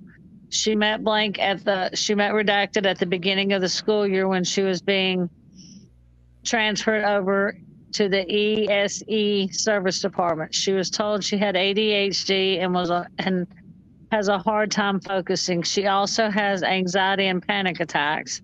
No wonder, bless her heart. Redacted would conduct check-ins with redacted at school and has met with her approximately 6 times since the beginning of the school year. Typically, redacted will come to her with feelings of panic and being overwhelmed. Where she asks redacted what's going on, she will tell her it's anxiety and she's very overstimulated from being at school, and has also said she is dealing with things at home, including fighting with her mom. Mom would get upset because redacted is forgetful or doesn't clean up like she's expected to. She disclosed when mom yells at her, it makes her feel overstimulated and then she can't respond the way she wants to. Redacted stated they discussed strategies on how to calm herself down and talk to mom when she's calm and how she's feeling. Hey. Yeah. Did you get it read, or are y'all still reading it? I'm on the third paragraph. Okay, go ahead. At each of their check-ins during December, January, and February, redacted reported that things were improving at home and things were better at school. I'm guessing that's Maddie reported that her mom's boyfriend was living in their home and she didn't like him because he was weird. When she pressed Maddie about why she felt he was weird, she claimed it was because he ate all their food, hangs out in their living room, and makes her feel uncomfortable. There you go. Yeah, because remember the makeshift bedroom for Maddie was in the living room. So when he's there, he's going to sit there and eat all their food and stay in her space. That's crazy. Maddie reported, and I'm guessing that's Maddie reported in December, that mom's boyfriend was moving out of the home and that made her happy. Redacted never disclosed having depression or suicidal attempts, thoughts. Redacted never disclosed any relationship dynamics between her mom and her mom's boyfriend. She also never disclosed anything inappropriate happening between her and her mother's boyfriend. Maddie's mom told Redacted that Redacted was seeing a therapist. Maddie, I'm guessing, was seeing a therapist weekly. Maddie's grades appeared to be stable and seemed to be improving since December, when she started to report things were getting better at home and at school. Their last check in was February the 6th, 2024, and Redacted reported that Maddie reported that she was really happy and things were good with mom and at school. Interview with Redacted on February 29th, 2024 at 3:20. Redacted stated he stated Redacted never discussed her home life or personal life with him. She has never disclosed any information about physical, sexual, or mental abuse. She never expressed any thoughts or feelings of suicide. Redacted did not have any changes in her behavior. She appeared to be happy and would participate in class. He described her as a normal and helpful. There hasn't been any changes with Redacted since the beginning of the school year. I have to agree with that. B was she, when she probably was so much better when he wasn't there. I mean, obviously, if this monster is not in your home, but when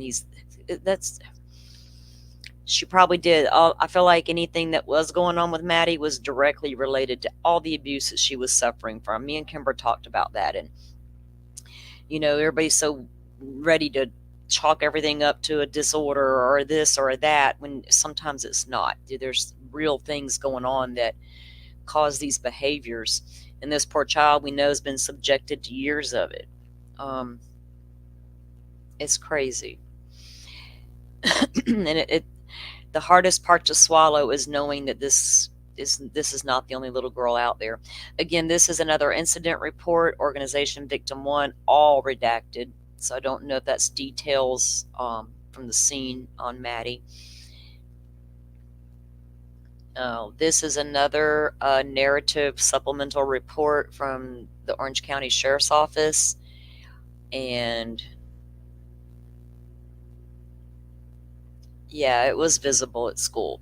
And most people said that this little girl she appeared to be a normal, happy kid with her friends because she was probably just trying to fit in and be a normal kid.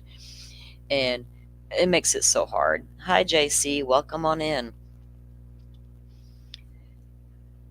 Okay, we'll get back to the read now. This is page 112.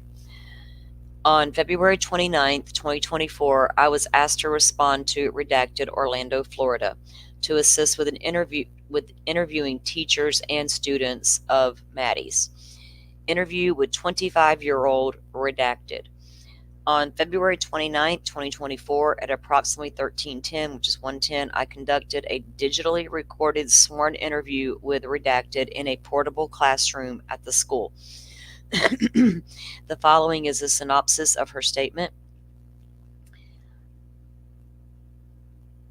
She is the second period PE teacher. Redacted told me that she knew Maddie pretty well and that they had some interactions. Redacted stated that Maddie hangs out with Redacted most in class, but that she also sees Redacted with Redacted.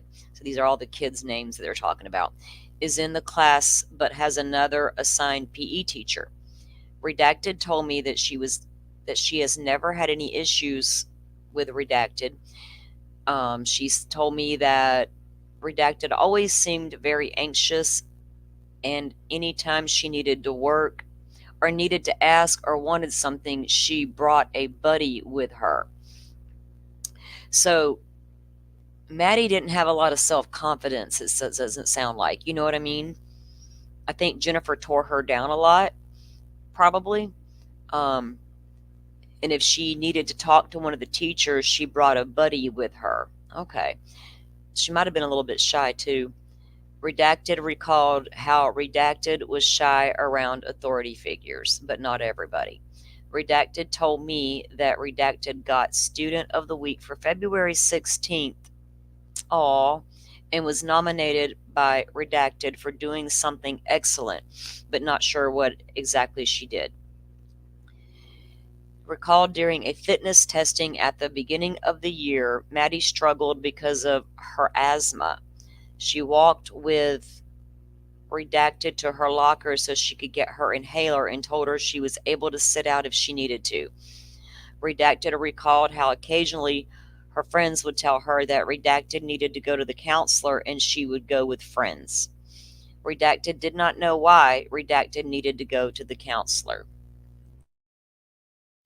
I'm going to assume she didn't tell the counselor anything significant because that counselor would have reported it immediately. I know they were able to get those records now. There was some of that in the warrants, so they were able to talk to Maddie's doctor as well, and the therapist she was seeing every week to try to put together what was really happening with Maddie. I think she was a product of her little environment. Yeah, it can be stress induced. You're right. There's a lot of things out there that are the same way.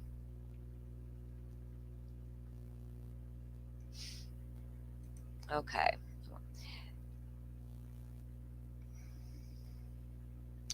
Redacted had not seen any recent changes in her behavior. When she heard the description of Maddie's clothing, she recognized it as something she always wears. Probably her hoodie. My kid will wear that same dang hoodie every darn day in the winter if I let him. It drives me crazy. Redacted did not see any signs of depression or suicidal inclinations. Redacted does not dress out in class, but she is not sure why. Redacted told me that many kids do not change out because they feel uncomfortable, but they still participate. Redacted told me that Redacted had a locker previously and that SRO Redacted asked her to check it out in I almost said Santa Rosa, wrong sheriff's department. Always seemed anxious and did not think it was normal for Maddie to want to go. Hang on, I missed a part. And asked her to check and see, and she did not find a lock on it or any items in it.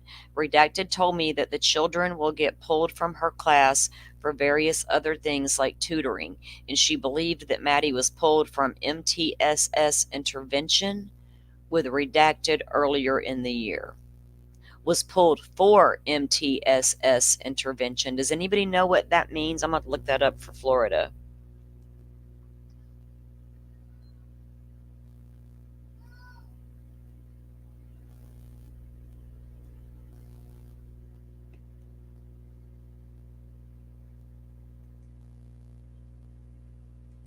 I've never heard of that, so I don't know what that is. Redacted stressed that Redacted always seemed anxious and she did not think it was normal for her to want to go away on her own since she was always needing someone with her.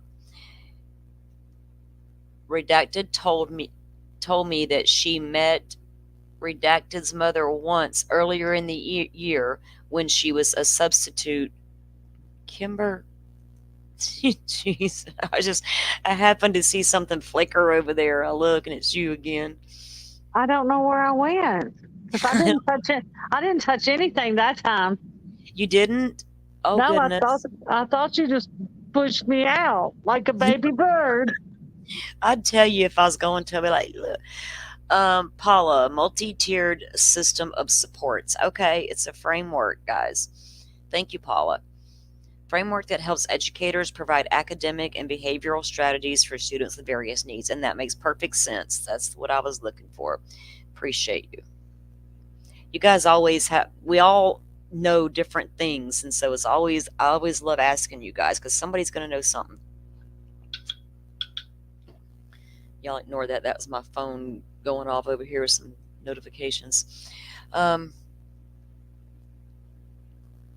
I got to get better at remembering where I was. Okay. We are struggled with the asthma and we are here. Okay, now interview with 33-year-old Redacted. On February 29, 2024, at approximately 13:39, I conducted a digitally recorded sworn interview with Redacted in a portable classroom. The following is a synopsis of her statement. She told me that Maddie was in her first period intensive reading class. Redacted thought she knew Maddie pretty well since she had been in her class since the fall of 2023. Redacted told me that Redacted was on her door decorating team, which she nominated Maddie for Student of the Week. Redacted told me how Redacted, and other students would stay late or come in early to work on the project in the end of January. Redacted told me that the theme of the door was spreading kindness and love. Redacted did not have any individual conversations with Redacted and said that Redacted's involvement in the door decorating was the closest they were. Redacted believes that Redacted is also friends with someone Garcia, not just Redacted. Oh, they did not. That's a child's name. Or no, it's an 8th grade student helper. I mean, it could be a kid, so don't say that name out loud. In the period, she was not sure if she was close with Maddie. She told me that she is aware of what happened from an OCSO media release. Redacted recalled how Redacted was reading a graphic novel and Redacted was alarmed that kissing was in the book. Additionally, Redacted told me that she heard Redacted and her friends talking about a Lady Gaga lyric and they were alarmed about its sexual meaning. Redacted said that Redacted did not make any disclosures regarding any kind of abuse. Redacted did not believe that Redacted's mother came to open house, nor had they ever met. Redacted had not. If you got a child with special needs, you kind of see the teachers from time to time. Yeah. Redacted, yeah, right. Redacted had not seen any signs of depression or suicidal ideation in Redacted. Redacted told me that she was shocked to hear about Redacted's conversation regarding living in the woods. Redacted stated that Redacted's grade was low in her class and that she has a D in every quarter. She stated that Redacted would work in class, but she was not able to follow things through to completion. Redacted had not been in any shifts and Redacted's had not seen any shifts in Redacted's behavior, but believed that Redacted's behavior had improved since the door decorating competition.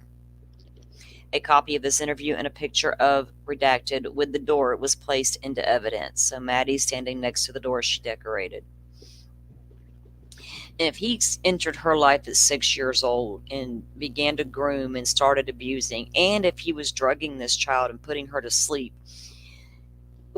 that's a whole, I mean, that alone by itself, brain changes, you know what I mean? The fog, the being tired, maybe she thought her medication the doctor had given her was what was making her tired and groggy the next day, but I guarantee it was what Stefan was giving her at night. Oh, yeah. Damn.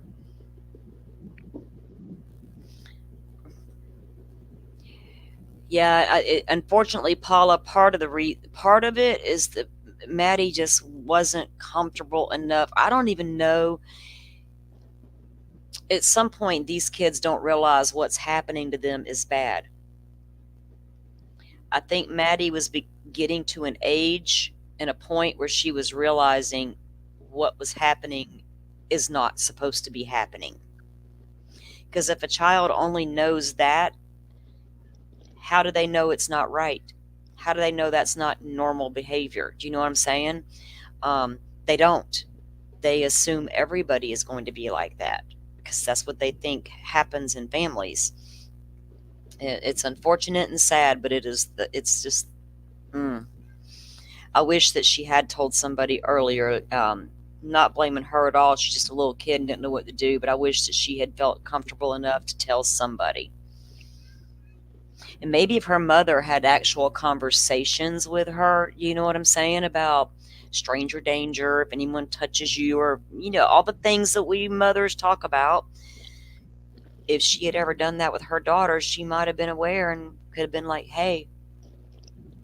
Well, she probably did. Well, her mother probably never had those conversations, considering her mother was letting this man sleep with her. Mm-hmm. She didn't. So She Maddie was felt not. like she had nowhere to go. Yeah. Well, I feel like that for a long time, Maddie might have thought this was normal behavior. Because when you are a little child, you only know what the adults are teaching you. So how do you even have the capacity to know it's wrong? You don't. You don't know it's wrong until someone tells you or you realize on your own.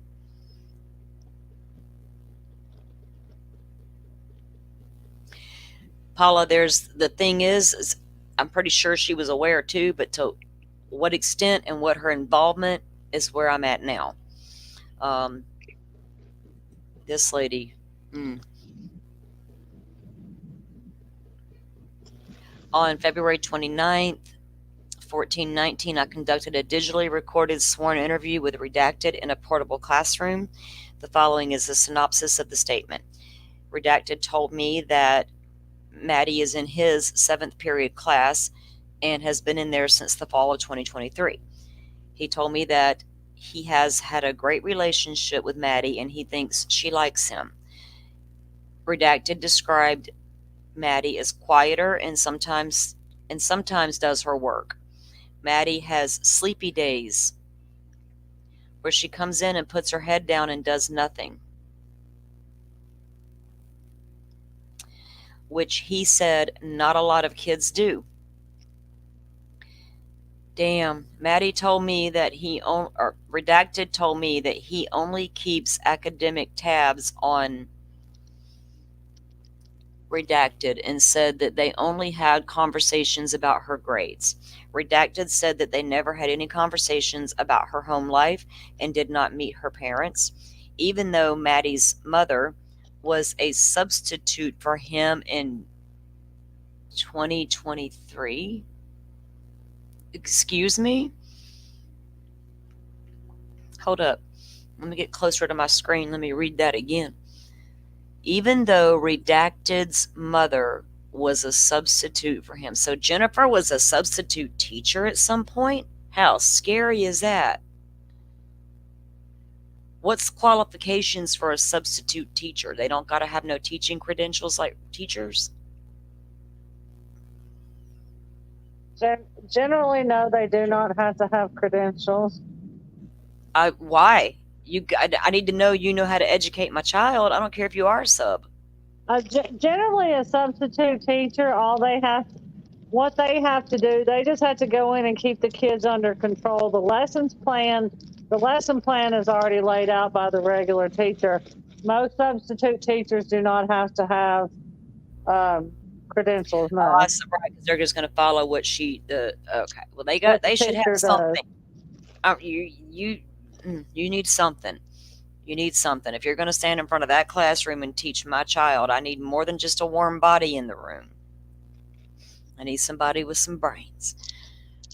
My baby might be smarter than you. On February, I'm going to read this again for me and Paula. Was that, yeah. On February 29th, he conducted the digitally sworn statement. Okay, this is his 7th period English teacher. So he's an English teacher. So Maddie comes in and puts her head down and does nothing, which he stated not a lot of kids do. She's always sleepy. He only keeps academic tabs on Maddie and said they only had conversations about her grades. Maddie's Redacted said they never had any conversations about her home life, and he did not meet her parents, even though Maddie's mother was a sub. So he never met Jennifer, but she was a substitute teacher for him in October of 2023.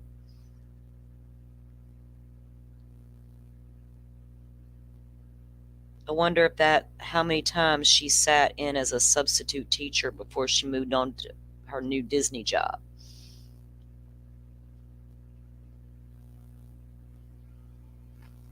What he said, October of 2023. Okay. And Jennifer did not work at a restaurant at Disney. She was a vacation planner. Yeah, I never thought she worked at a restaurant. Is that going? Is that what someone asked? No, I was just putting that in there because she was a vacation planner at Disney. Oh yeah, there. Look, Disney has so many jobs, Yeah. so many support jobs, personnel. There's thousands and thousands and thousands and thousands of different types of jobs you can do at Disney. They're not all restaurants for sure. No, but I mean, what I'm saying is, her job kind of, whatever kind of job she had, gives a little insight into her mental capacity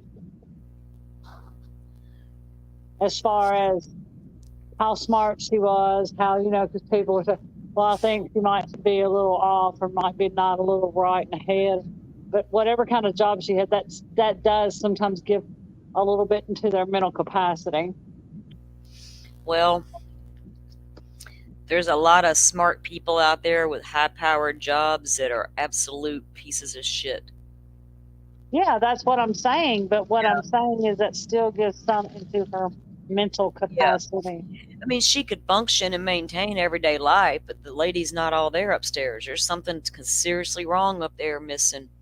What it is yet, I don't know. Was it greed? There's a lot that they're missing, but I'm saying I don't think there's, as far as like not smart enough to know all this was going on. She was smart enough to know all this was going on. Yeah, look. Yeah, I mean, you can be a homemaker, because I want to be the first woman to stand up and say I am proud of every homemaker that's ever stayed home and took a financial hit to raise her babies.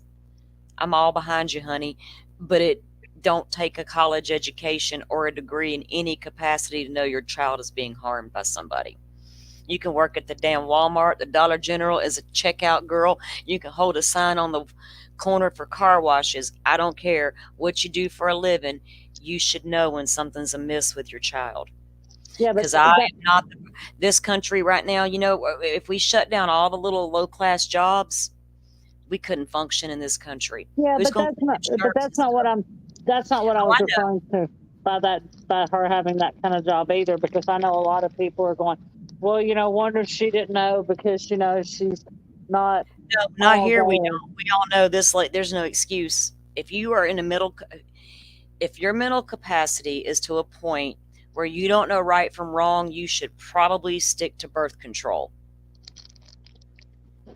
Because there's absolutely no way and no excuse for someone to miss all of this. And I know a lot of people out there put a lot of emphasis on education and all this stuff, and I'm not buying any of it. Like I said, you don't have to ever work a day in your life outside of your home, but you should know a red flag when something is amiss with your child.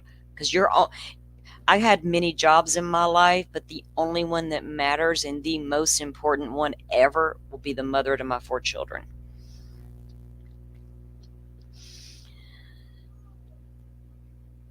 So we were at the very last line on this one. Redacted had not seen any recent changes in Redacted's behavior. Redacted noted that she seemed not to have had as many sleepy days as the beginning of the year. That goes back to Stefan done moved out, right? He's not able to drug her all the time anymore like he was, I feel like. Because if she was asleep in some of those or appeared to be asleep in some of the photographs where she was being abused, he was knocking her out. And that's so sad. I mean,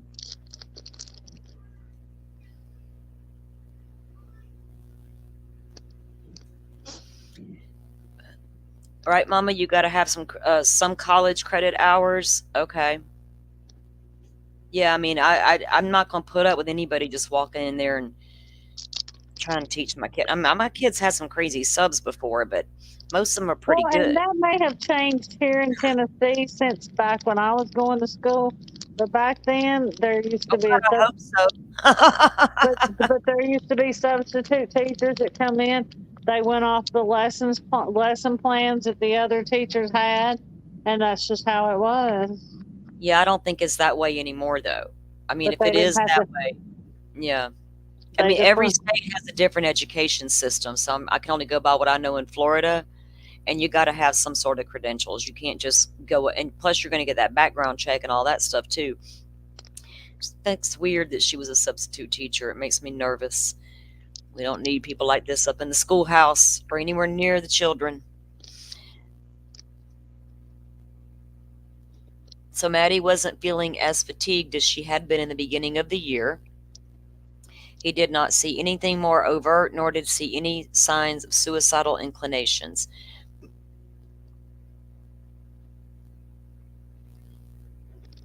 It's Paula. They always said, read this chapter and do nothing. Yeah, most of them did. I had a teacher who did that for the entire semester. We sat in the back of the class and did whatever we wanted, and she sat at the desk and did not care. And I remember sitting there thinking in seventh grade, thinking, dang, if I go home and tell her what this teacher's doing, that lady won't have a job by the end of the day. Did I go home and tell? Hell no.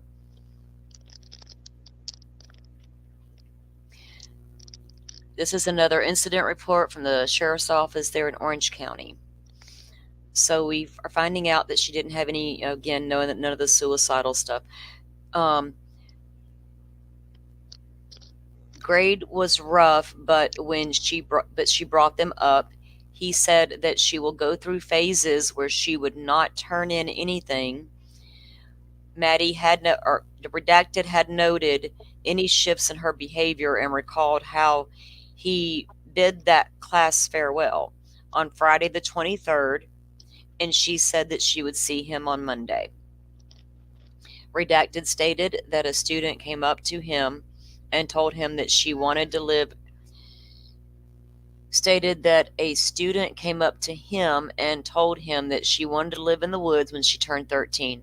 Redacted told me that Redacted seemed normal but quiet and tired. A copy of this interview was placed into evidence. This is another interview with her 13-year-old friend, and we're on page 113, guys.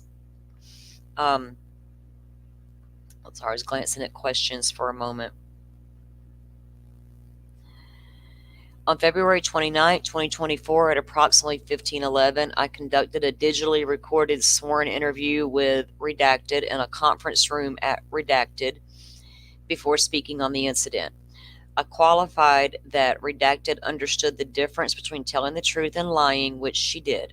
The following is a synopsis of her statement. She told me that she met Maddie last year when they were in 6th grade, where they shared one class together.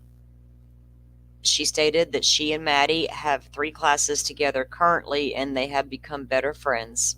She told me that Redacted and Redacted would know Redacted best. So there's 2 other kids that would know Maddie best, as they were her best friends. Redacted recalled how Maddie would come to school crying and complaining about her mother. Other times, Maddie would cry and she would say that she just wanted to cry. Redacted did not note any changes in Maddie's behavior, and Redacted did not talk with her about suicide or depression. Redacted stated that Redacted would occasionally be mean to her, and when Redacted asked her why, she said that it was because that is how she shows affection. So Maddie thinks that the only way Jennifer shows affection is by being mean to her. I feel that jealousy bone getting deeper and deeper. Redacted stated that Redacted's mother threatened to kick her out. Additionally, Redacted did not like her father. Redacted stated that she did not hear Maddie speak about her mom's boyfriend. Redacted continued to say that Redacted and her did not ever talk about sex, but they talk about crushes, including Maddie's current interest. Redacted was upset during this interview and was crying because she just kind of missed her.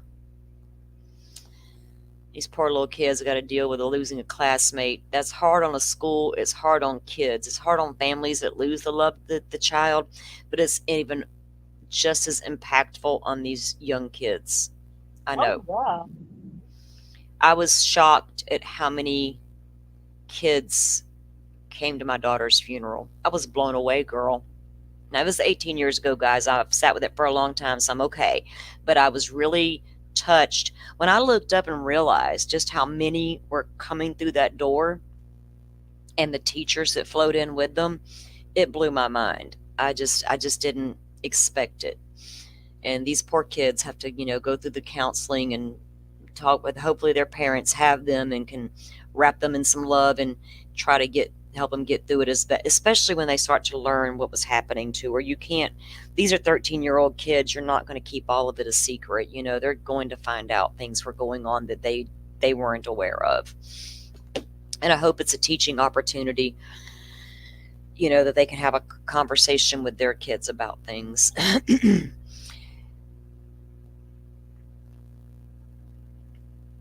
Okay, so this is another interview with a 13-year-old on the 29th as well. Conducted a digitally recorded sworn interview with Redacted outside of her residence located at Redacted before speaking on the incidents. Okay, once again, they make sure the kids know difference between lying and telling the truth.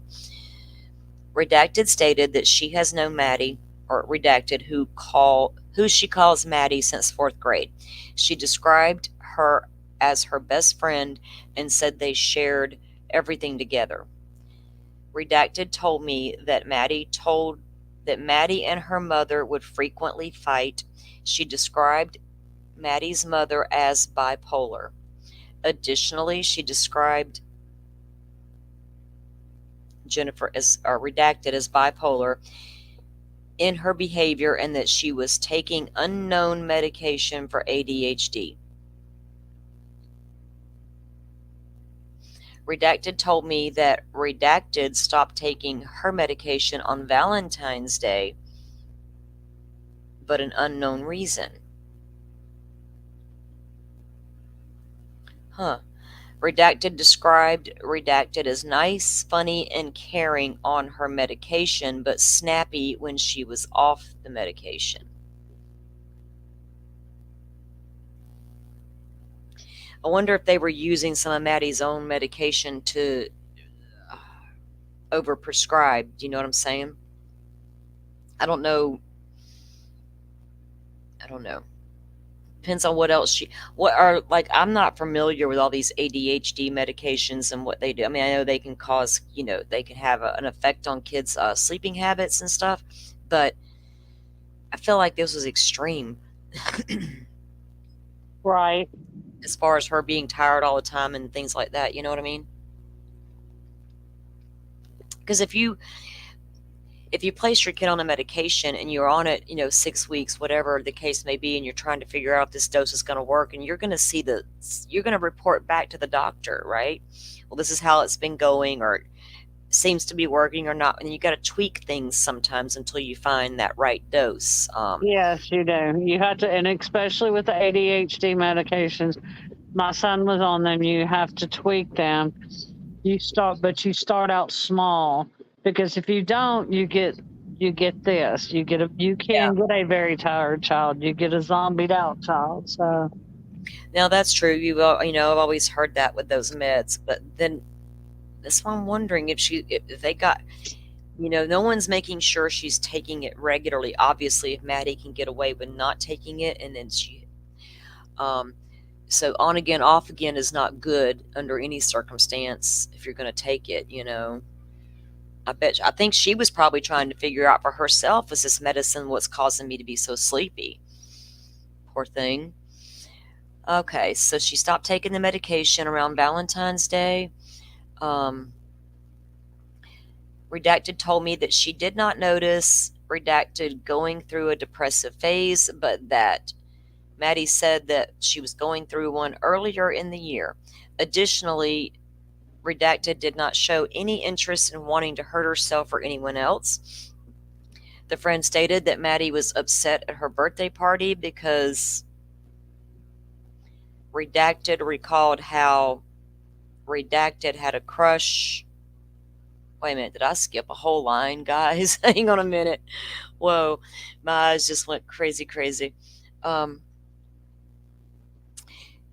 she was upset at her birthday party because she advertised it well, but that not many people showed up, nor did many bring presents.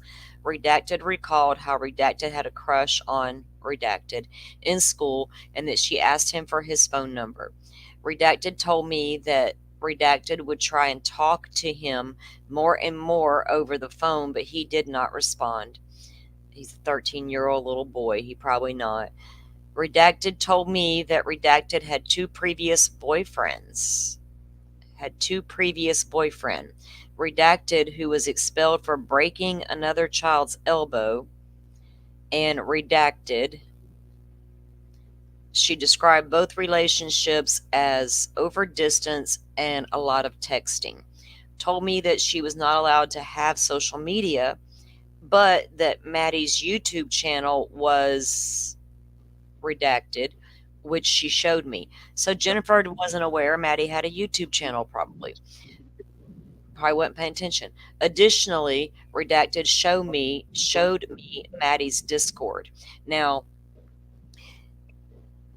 I'm going to assume that is Maddie's Discord because a few of us were wondering. We knew they had a Discord warrant. We know they did obtain it, and they got some Discord information. What we were wondering was it Stefan and using the name Maddie to pose as a child to go in and talk to other children. But I think they were both in these gaming Discords, and I think this is where Maddie's Discord was at. Or it wasn't her Discord, but I think she was a member of a Discord that was the gaming stuff or whatever. We'll find out more. And they've got the name of her account redacted, of course.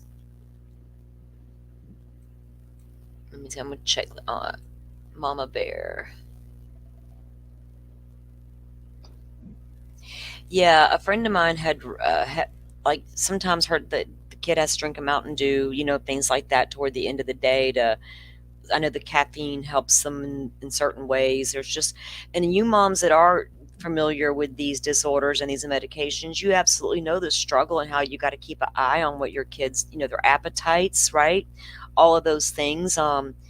When they're trying new medications or you're trying to find the right mix, you gotta keep an eye on all of that kind of stuff. How does no, Paula, I don't think so. I think it was let's see. I think it was the kid that Maddie was referring to as one of her ex-boyfriends, I think is who did that. Let's reread it just so we can kind of get a clarification. It's hard with these damn redactions. Redacted recalled how Maddie had a crush on Redacted in school and that she asked him for his phone number. Redacted told me that Maddie would try and talk to him over the phone, but he did not respond. He told me that Maddie had two previous boyfriends, who was expelled for breaking another child's elbow, and Redacted. I don't know why that's redacted, or I can't tell if it's a name or it's got something in parentheses, but I feel like it was the boyfriend that she was referring to as the one who did the broken elbow thing, which I'd heard about before, but I hadn't read it yet. It sounds like she was just, just trying to make friends and be normal, and it's going to be so hard for her. Redacted emphasized that Redacted's mention of living in the woods was only if World War III were to happen. She stated that she did not ever notice any bruising on Maddie, but noted how she occasionally came to school with red makeup on, which made it look like she was crying. Redacted told me that she would go to Redacted's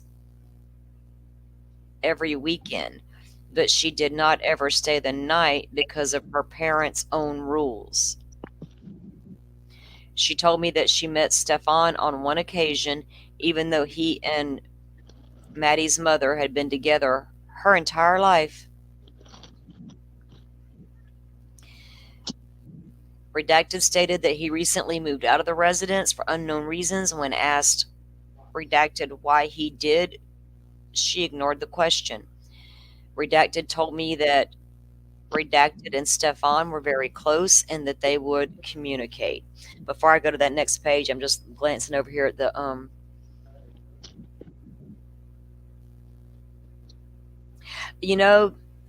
good question, Mama Bear. These freaks get the freak on, and I was wondering, red makeup is odd. I mean, most Yeah, of I us, thought that too. right? The blue eyeshadow is one thing, honey, but if you can pull it off, you do it. But the red, I'm not sure about all that. Did Jennifer not ever see her daughter in the morning and say, honey, wash that off? Or let me show you how to put that on, or whatever?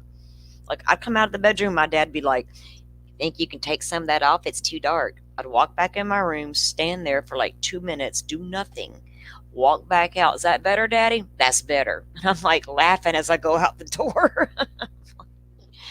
But I knew better. I could not come out of my room looking sideways. My daddy would be like, girl, you get your tail back in that room. Ain't happening.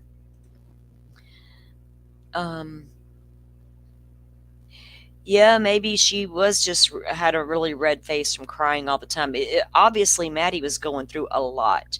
She did. I need these kids may not have thought it appeared to be depression, but I think Maddie was given a lot of indicators that she was talking about the different things and the her tiredness and her getting in trouble and not focusing in school so much. I don't think all that can be just chalked up to, oh, this child had ADHD. I think this child was told she had ADHD by these parents who didn't want to own up to what they were doing to cause her problems. Okay, so now we're going to go up to finish this one. So, I'm sorry. She ignored the question. Stefan and Maddie were very close, and they would communicate frequently. When she asked Redacted about it, she said that they just had a close relationship. Redacted told me that she received 2 pictures of Stefan that Maddie had sent her. She described them as screenshots that Maddie appeared to have taken during a time when they were FaceTiming. However, Redacted was not able to locate the photos. Redacted told me that Redacted typically got her menstrual cycle 2 days before she did, except for last month when Maddie got hers a week or 2 late. Redacted told me they did not have a conversation as to why her menstrual cycle was late. Redacted believed Redacted was a virgin and she did not ever see or hear anything to the contrary. Redacted stated that Redacted's mother was never freaking out, and she thought it was weird that she... Hang on, what? Was never freaking out, and she thought it was weird that she said that she dropped Maddie off to school when initially Stefan... Even the kids could tell that was a lie, y'all. Off to school when initially Stefan said that he did. Redacted was shocked when she saw the news about Stefan's arrest, though she said that the thought crossed her mind once Redacted had gone missing. Redacted noted she would always receive messages in the morning from Redacted, but she did not on Monday. So Maddie was always messaging her little friend every morning before school, and that Monday she didn't. And when the little girl tried to call Maddie, there was no answer. So when she didn't receive her text, she was alarmed. She said that even when Redacted would oversleep. She would still message. She would still receive her messages. Redacted thought she would still receive her messages. Redacted thought. And a copy of this interview was placed into the evidence. So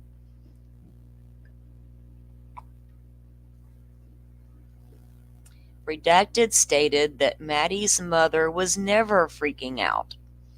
And she thought it was weird that she said that she dropped Maddie off to school when initially Stefan said that he did. I like you, little girl. You future on my team, ain't you? Okay. This looks like it's just our standard fill everything out. This is on Stefan's general information. We do not care about you, no black beady eyes. And this is another incident report, all log redacted stuff. Okay. Orange County Sheriff's Office. This looks like it might be a tip narrative. Let's see. Yeah, narrative on March 4th. On Friday, March 4th at noon, I Detective Letitia Davila facilitated the following of a silver Lincoln bearing the tag number from College Park Business Center Road, Colonial Drive. That's at Disney. I met with an Ace record driver. Yeah, they're towing Jennifer's truck. Wait a minute. What's the address at their place of residence, y'all? I don't have my note right here in front of me. I can't remember. Let me look at this map. I want to see where they, because Jennifer's vehicle should have been at her house, right, the next morning? It should have been. Oh, wait, you know what? She got up and went to that blood appointment and stuff. So I'm wondering. Oh, yeah, that's right. Yeah, they wouldn't have arrested her anywhere but at home. I mean, she ain't been arrested, but so this is on Stefan's car, the silver Lincoln, West Colonial Drive. I met with an Ace record driver at the ESST building where they collected the silver Lincoln, which was secured within a vehicle bay. So I guess they got it from the apartments and took it on into the impound yard.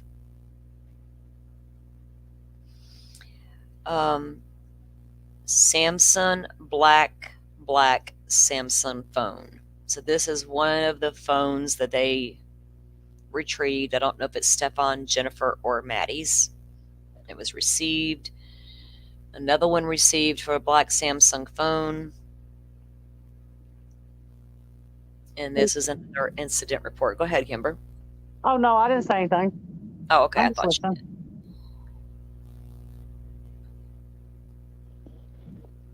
I'm just checking up on the comments. I want to see.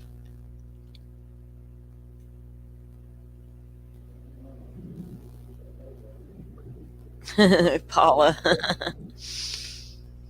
I don't know. I was not allowed to wear makeup at 10, 13. And my daddy I better not utter the word boyfriend at 13 years old. I have two daughters who are grown. They didn't have a boyfriend at 13 years old. They had friends at school. They had a little boyfriend, but I didn't tout those relationships up to be more than they were puppy love. You know, I feel like it's really wrong to build these preteen girls up into these relationships, because I feel like then I'm trying to tell her that's got to be the basis of life. Everything else is going to be nothing if you ain't got this partner. But whatever. I feel like it's teach your children about true love and having a boyfriend, but also they at 13, 12, 11, 12, 13, it's just a lot. With all this exposure to social media, they're growing up way too fast. It's like, just go be a kid for a little bit longer, because one day you're darn sure going to wish you were still a kid. Incident report for the narrative supplemental report. On February 20, and this is page 120 for anybody who wants to write that down. February 27th at approximately 1540, I, Detective Acosta, responded to Osprey Park, located at West Town Center, to assist in the missing juvenile investigation. The following synopsis was on the case. Okay. On February 27th, Detective Tagler and I responded to redacted to make contact with Stefan Stearns, and redacted. Detective Tagler and I conducted digitally recorded interviews with both Stefan and redacted. Stefan, what you got? TV on, Kimber? I got men Oh, on mute. she said I got men. I don't want none of them. I don't have those around here. Um, to make contact with Stefan Stearns and redacted. Detective Tagler and I conducted digitally recorded interviews with both Stefan and redacted. Stefan provided verbal consent for Detective Tagler and I to review his cell phone in front of him. It should be noted Stefan's cell phone contained only phone calls, text messages, and other data from the last day. Sorry, that was my phone telling me my kiddo just got home from his job. Stefan indicated or at his dad's house, rather. See, I know where my kid at all time, and he's 17. I don't play. Stefan indicated he accidentally factory reset his cell phone on February 26th while attempting to update his phone. Stefan provided verbal consent for his phone to be taken for detectives to further examine. Of course he did, because in his mindless brain, he thinks he got rid of all of his evidence. While on scene, Detective Tagler and I received surveillance video from the redacted Orange County Sheriff's Office Violent Crimes Unit, continued the review of surveillance video. That must be the video where they see her in the car deceased. On February 28th, 2024, at approximately 1:30, I accompanied Stefan's vehicle, which was being towed. On February 28th, at approximately 2:40, I submitted Stearns' phone, described as black Samsung cell, to our digital forensics unit located at Central Operations. On February 28th, at approximately 15:12, I transported Stefan from his hotel to the Hartzog Road in a Wintergreen to the Central Operations Unit. Because remember, they had to go stay at the hotel because they seized the apartment and put everything on lockdown over there. On March 1, 2024, I reviewed and collected video surveillance from Town Place Suites, Orlando.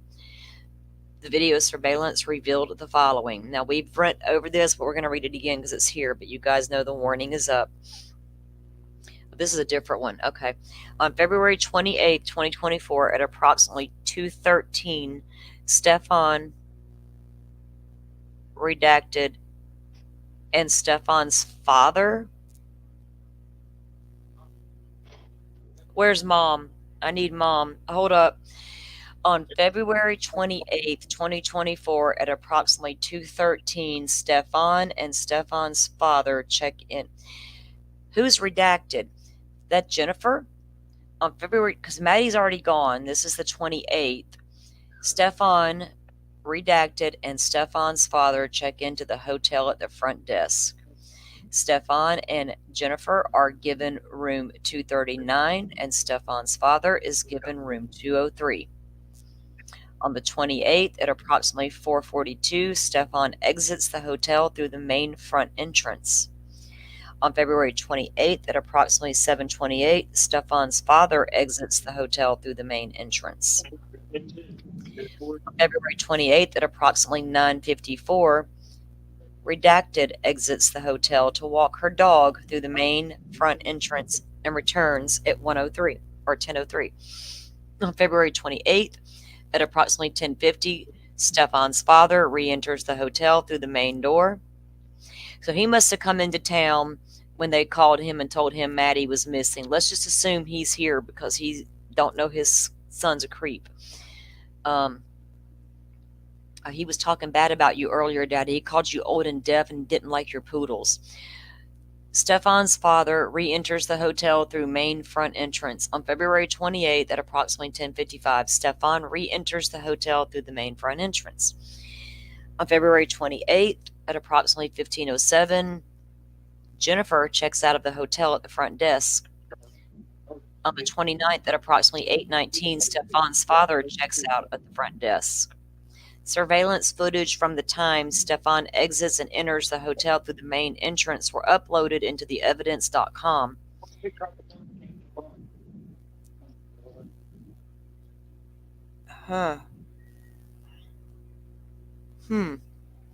What day did they find Maddie? March 1st.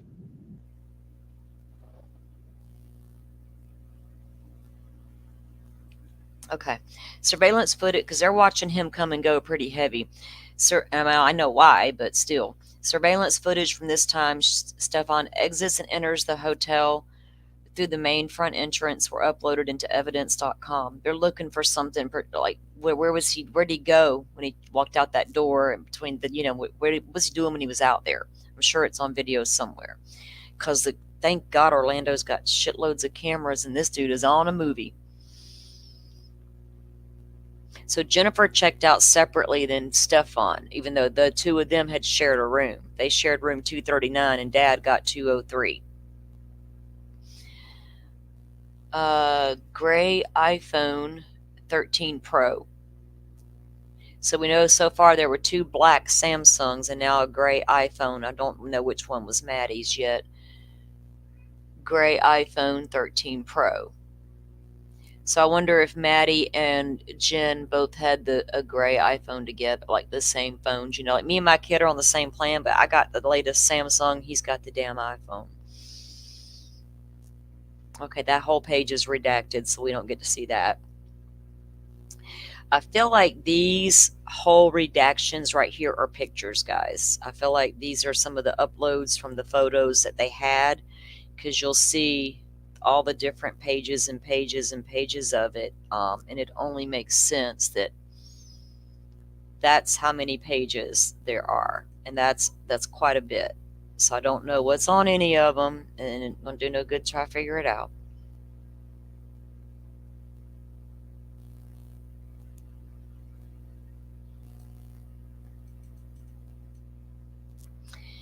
Now this shows up in the files, and this is the 9th Judicial Court of Florida, procedures for emergency arrest and search warrants. So you can get an emergency search warrant in Florida without having to do your usual probable cause for a regular warrant. You see what I'm saying? They had aggravating circumstances here because of what was seen on the phone data. They were able to get that phone stuff back so quickly. Right, Kimber, what was it? Within 48 hours, they were having stuff returned on that phone. Yeah. So they knew right away, we got to get him off the street. Where's our emergency arrest for the other party? This just goes in to explain, I guess this is where they obtained it. Okay.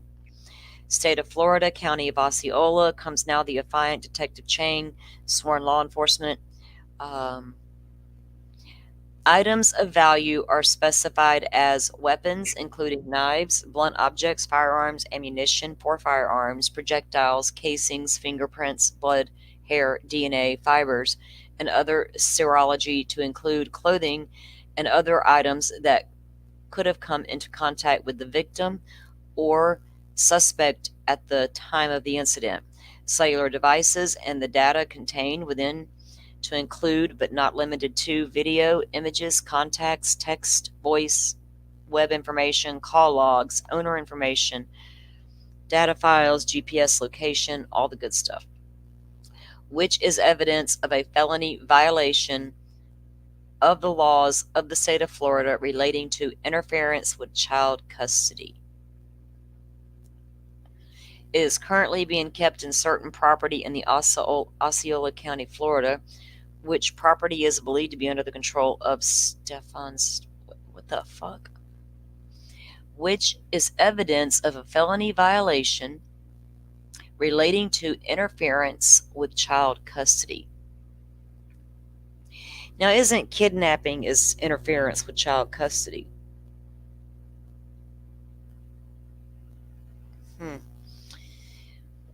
Which property is believed to be under the control of Stefan? Mom is here. She's in chat. Hey, Mom. Hey, check your DM, Mom. Which property is believed to be under the control of Stefan Stearns or persons unknown, in which property is located at the unique address of Osceola? So this is a little weird here. And then this is all the description. Description is redacted. Redacted again. Your affiant, Detective Ching, is and has been since February 2021 a duly sworn officer. I don't need. I know y'all got good credentials. Let me get on with this.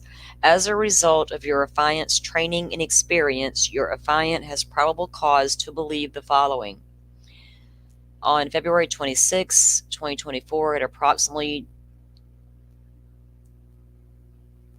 what did I say? Oh, approximately 2000 hours, the 13-year-old victim, Maddie, was reported missing by her mother. Redacted advised, redacted stepfather, Stefan Stearns, picked her up from home. So didn't we get questioned the other day on a panel about how we should give this, to be fair, give her the benefit of the doubt? Well, I did. From the very beginning, I'm pretty sure I was one of the very first ones to say, give her the benefit of the doubt. Let's hang on a minute. And then we started seeing more and more, and we're going, whoa, we're not crazy. It really was what we thought it was. So why would you tell them that he picked her up the next morning to take her to school when we know damn good and well he got there the night before at 8:45, 15 minutes after she got there, and spent the entire night there, and she sent him off to bed at 11 with her? This lady has told so many lies. I am shocked. I can't figure out why they haven't arrested her yet. Not unless she's singing like a bird and she's working with them. Look, I'm just checking up on the comments real quick, guys. Oh, I just looked at the comments, but I'm sure she's working with them right now to see about getting her sentence reduced. Because I'm sure something's going to come of it. The only thing Jennifer can do right now is, I don't even think the state cares about her helping herself. They want her to help them. If this goes beyond, I know they want her to help them because this goes deep. This goes deep into the dark web. There's not, like I said, if it was just her and Stearns, her turning on Stearns wouldn't do her any good because he's caught red-handed, right? We already got done, but this goes way deeper. Yeah, they got enough on Stearns. They don't need Jennifer or anybody else to help get them there with him. No. But if Jennifer is, and this is all speculation and theory, if she is involved to an extent where it reaches a ring, Jennifer is absolutely important to the state of Florida right now. And that would be the only reason why she's not sitting in jail right now, is because she's cooperating. We already know she's been caught in numerous lies. I mean, we see it. The cops ain't freaking stupid. They know this woman has lied from day one to them. Now she needs to explain herself, right? Tell me why you lied. Or were you just scared and da-da-da-da-da? No, it's going to go well beyond, I was scared and didn't want you to think my boyfriend harmed my daughter. Because I'm telling you what, if you was the last one to drop my baby off to school and she legit went missing, I'm not about to lie for you. Because now I'm going to want to know why I got to lie for you. For real? Lord, my head spins. Yes, that's what they want. They want the names of the others involved because this goes way deeper and then way further into the dark web than Stearns is just a scratch on the surface of where this goes. Because, like I said the other night, they take these pictures and they trade them. And I hate to use this. I hate this analogy. I hate it, but it's true. They trade these pictures. These pedophiles, they trade these pictures just like baseball trading cards. That's the only way to describe it. They trade them just like that. I wouldn't be surprised if Stearns didn't have his own dark web website or anything. I mean, I don't know how big. If this is just, I don't know if this is a case of these two, this one person randomly uploading and selling, sharing material, or if they are part of a much even bigger thing. Heavy distribution of child pornography. especially if there were other victims. Does Jennifer know other women who were willing to do what she was doing? They find each other on the dark web or in their little networks. Oh, you're over there across town, but I'm over here, and they're doing the same thing. That, I think, is what could be going on, because there's no way she's told too many lies. And if I'm sorry, if you're just that damn stupid and you can't see your boyfriend's playing you like a fiddle and now ask you to lie after dropping your child off and it went missing, she either deserves to be in a mental hospital or locked up in prison. I can't even with this lady. There ain't no justifying any of it, not even if she was afraid of him.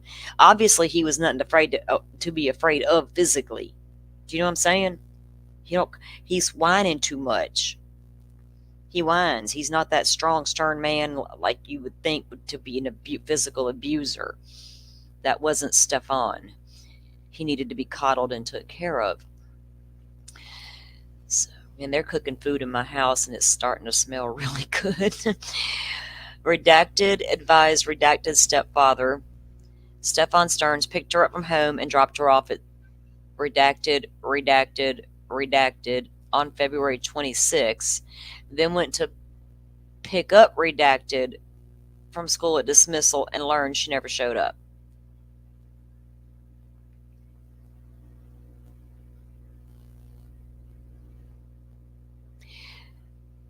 On February 20, Jennifer then went, I guess Jennifer went and picked her up. An interview was conducted. When I stop and pause, y'all, it's because I am thinking or I'm rereading or I'm really trying to process what I just read. An interview was conducted with redacted stepfather Stefan Stearns, who advised he picked Maddie up and dropped her off in front of Peace United Methodist Church, which was down the street from the school. A license plate reader captured Stearns' vehicle driving away from the school at 8:10. During the interview, Stefan provided consent to search his phone. However, he stated he accidentally performed that factory reset on the phone on the 26th, the same day Maddie went missing. Stefan provided his phone number, and there they give it. After an extensive canvass of the area and interview with Maddie's family and friends, it was unusual for Maddie to be dropped off down the street from the school and not stay in communication with family and friends.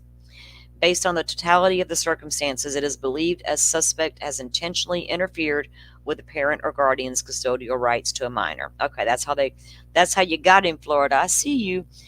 Your affiant requests this search warrant to search the apartment redacted was last located at and obtained evidence to assist in the investigation. Based on the foregoing and your affiant's knowledge, training, and experience, y'all, I didn't need based on foregoing and your affiant's knowledge, training, and experience. Look at that. Normal lingo in a normal police document. But that was such a big deal in Idaho 4. My God. Okay. Cheong has probable cause to believe that items of value are specified as weapons, including, we already been through all that. Wherever your affiant makes this affiant and requests the issue of a search warrant in due form of law authorizing a search of the above described property by officers of the law for evidence. This was how they obtained the emergency search warrant.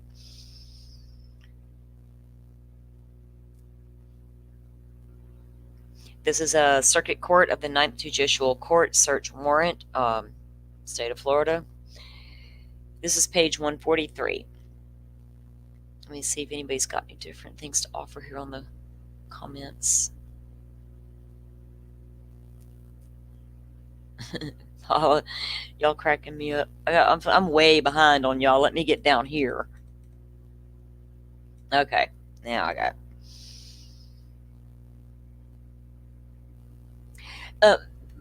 Butterfly, thank you for always coming in for these reads. We're about to wrap it up here. I've been keeping them around 2.5 hours. So even if you want to go back on replay, You guys are welcome to do that. I didn't want to keep them too terribly long anyway, because we are trying to take notes and read. So this will probably be the last one for today, this particular document, and then we'll go into the rest. I will try. I'm not sure what tomorrow's going to hold yet. I may have to take my kiddo in for some tests in the morning. I got to wait and find out. So depending on how my day goes, we may go ahead and do another live tomorrow evening and try to get, and maybe all through the week, to try to get caught, or not caught up because we are, but to get through these, and get everything done we're going to do. But if I don't get to do it tomorrow, we'll pick up again the next night. But I do appreciate everybody coming in who wants to hear about these. So this is page 143, Circuit Court of the Ninth Judicial Court. In the name of the state, I already read that. Okay, so I don't know if we're going to get a whole lot out of here other than what they're doing. So they believe that Stefan still has control over this evidence. And there's the actual search warrant. And this is the inventory receipt. Let's see if it tells us anything that they actually got out of there. It was like that one. Nope.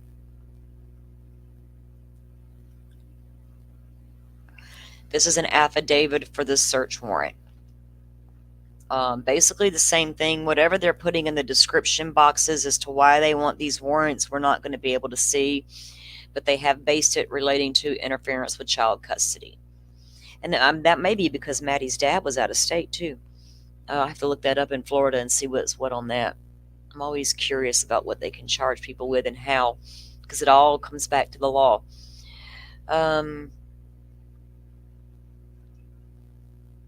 This all says the same thing, trying to obtain the warrant, which they did. Same thing. How many? Oh, these were all like for the different vehicles too, and the place.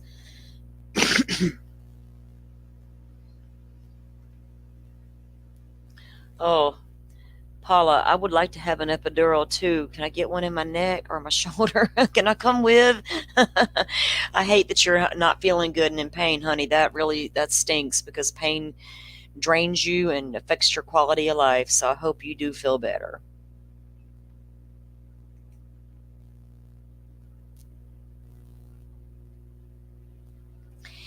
Andy, we apologize. That's, we can't help it. It is what it is in these documents. Kimber again. Oh, Kimber, you're so funny. But we understand, Andy. That's why I try to keep making sure the warning is up. And before if I start to realize I'm about to read something really bad, I try to warn you guys. So, but we're about to wrap it up here in just a sec for the day on these reads. They do get heavy, and you do got to process them. And like I said, we are going to go back over all of the important information as far as timeline, not the disgusting, disturbing stuff. We all know what happened. And this is more and more of the redactions. See, I feel like those are all photos, because we know how many photos were on that damn phone. We're going to be coming up eventually on a bunch of phone ping data, and I'm working on getting somebody in here to help me go over that a little better than what I want to do. More affidavits for the search warrant. This one appears to be for the car, Stefan's car. Deleted contact list, call list, text messages, and all the good stuff.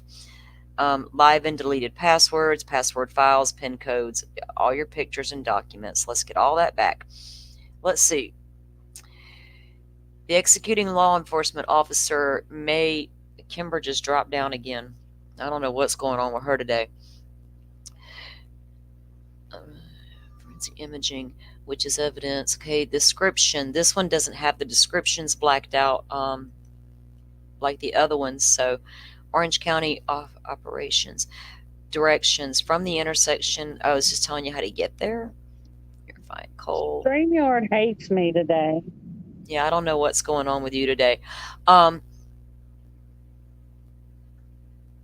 They're talking about, again, canvassing the area, talking to everybody, gathering pictures, phones.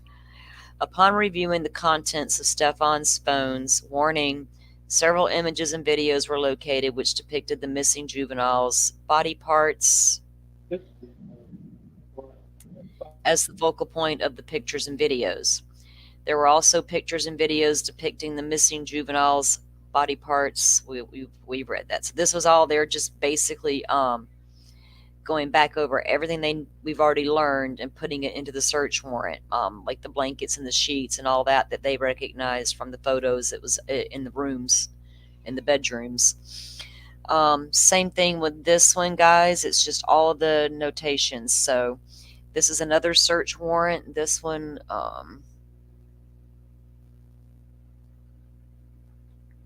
same thing. So they're probably getting them for cars. This is another inventory return. Okay, so returns are coming back on the phone probably, because here's you go with your more redacted stuff, and again, all pictures. So what I'll do for the next read, I'll scroll past all of this irrelevant stuff that we don't need to look at or worry about, and get us ready for the next page or next read. Let me scroll up to this though, so I can figure out where I need to start at. I forgot to write down that last page we read.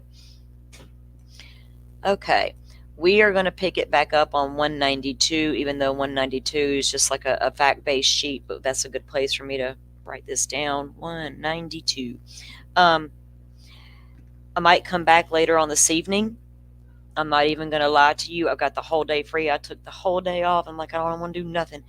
But I may come back in this evening and do another read for another little while if you guys are going to be around. Like I said, I do try to keep them short, so if you want to go back on replay and listen, you certainly are welcome to do that. We do talk a lot, and we stop and we talk about the documents, and that's the way we do it. So I just think, I'm sorry, I was looking over at my screen, it said remove Kimber. I'm like, no, I wasn't trying to remove Kimber. I didn't do anything. Hi, Sarah. How are you? Hi, Sarah. Yeah, I don't need to be removed. It's doing that enough on its own today. Yeah, StreamYard's playing games with Kimber. Kimber Foot. She being harassed by this today. Hi, Mom. My butt burns.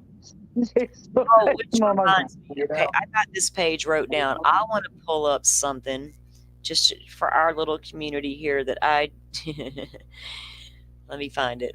Not find it. I know where it's at. It's on YouTube. It's cute. I thought it was cute. Well, it may not be cute to everybody, but I thought it was. It makes me laugh every time I hear it because it was so matter of fact the way she said this. Where my little thing? Kimber, you know what's coming. I do. Where'd it go? How come it's not showing up on my screen on my YouTube? Crazy. Here we go. No, that ain't it.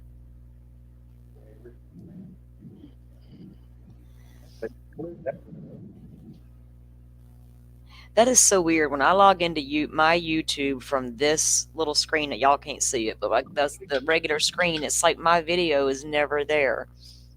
But I know it's there because I've done played it this morning. Where'd it go? Why does it not show up over here? It's beyond me. It did this to me this morning. I was like, where'd that dang video go? Why can't I find it? I don't know where it went again.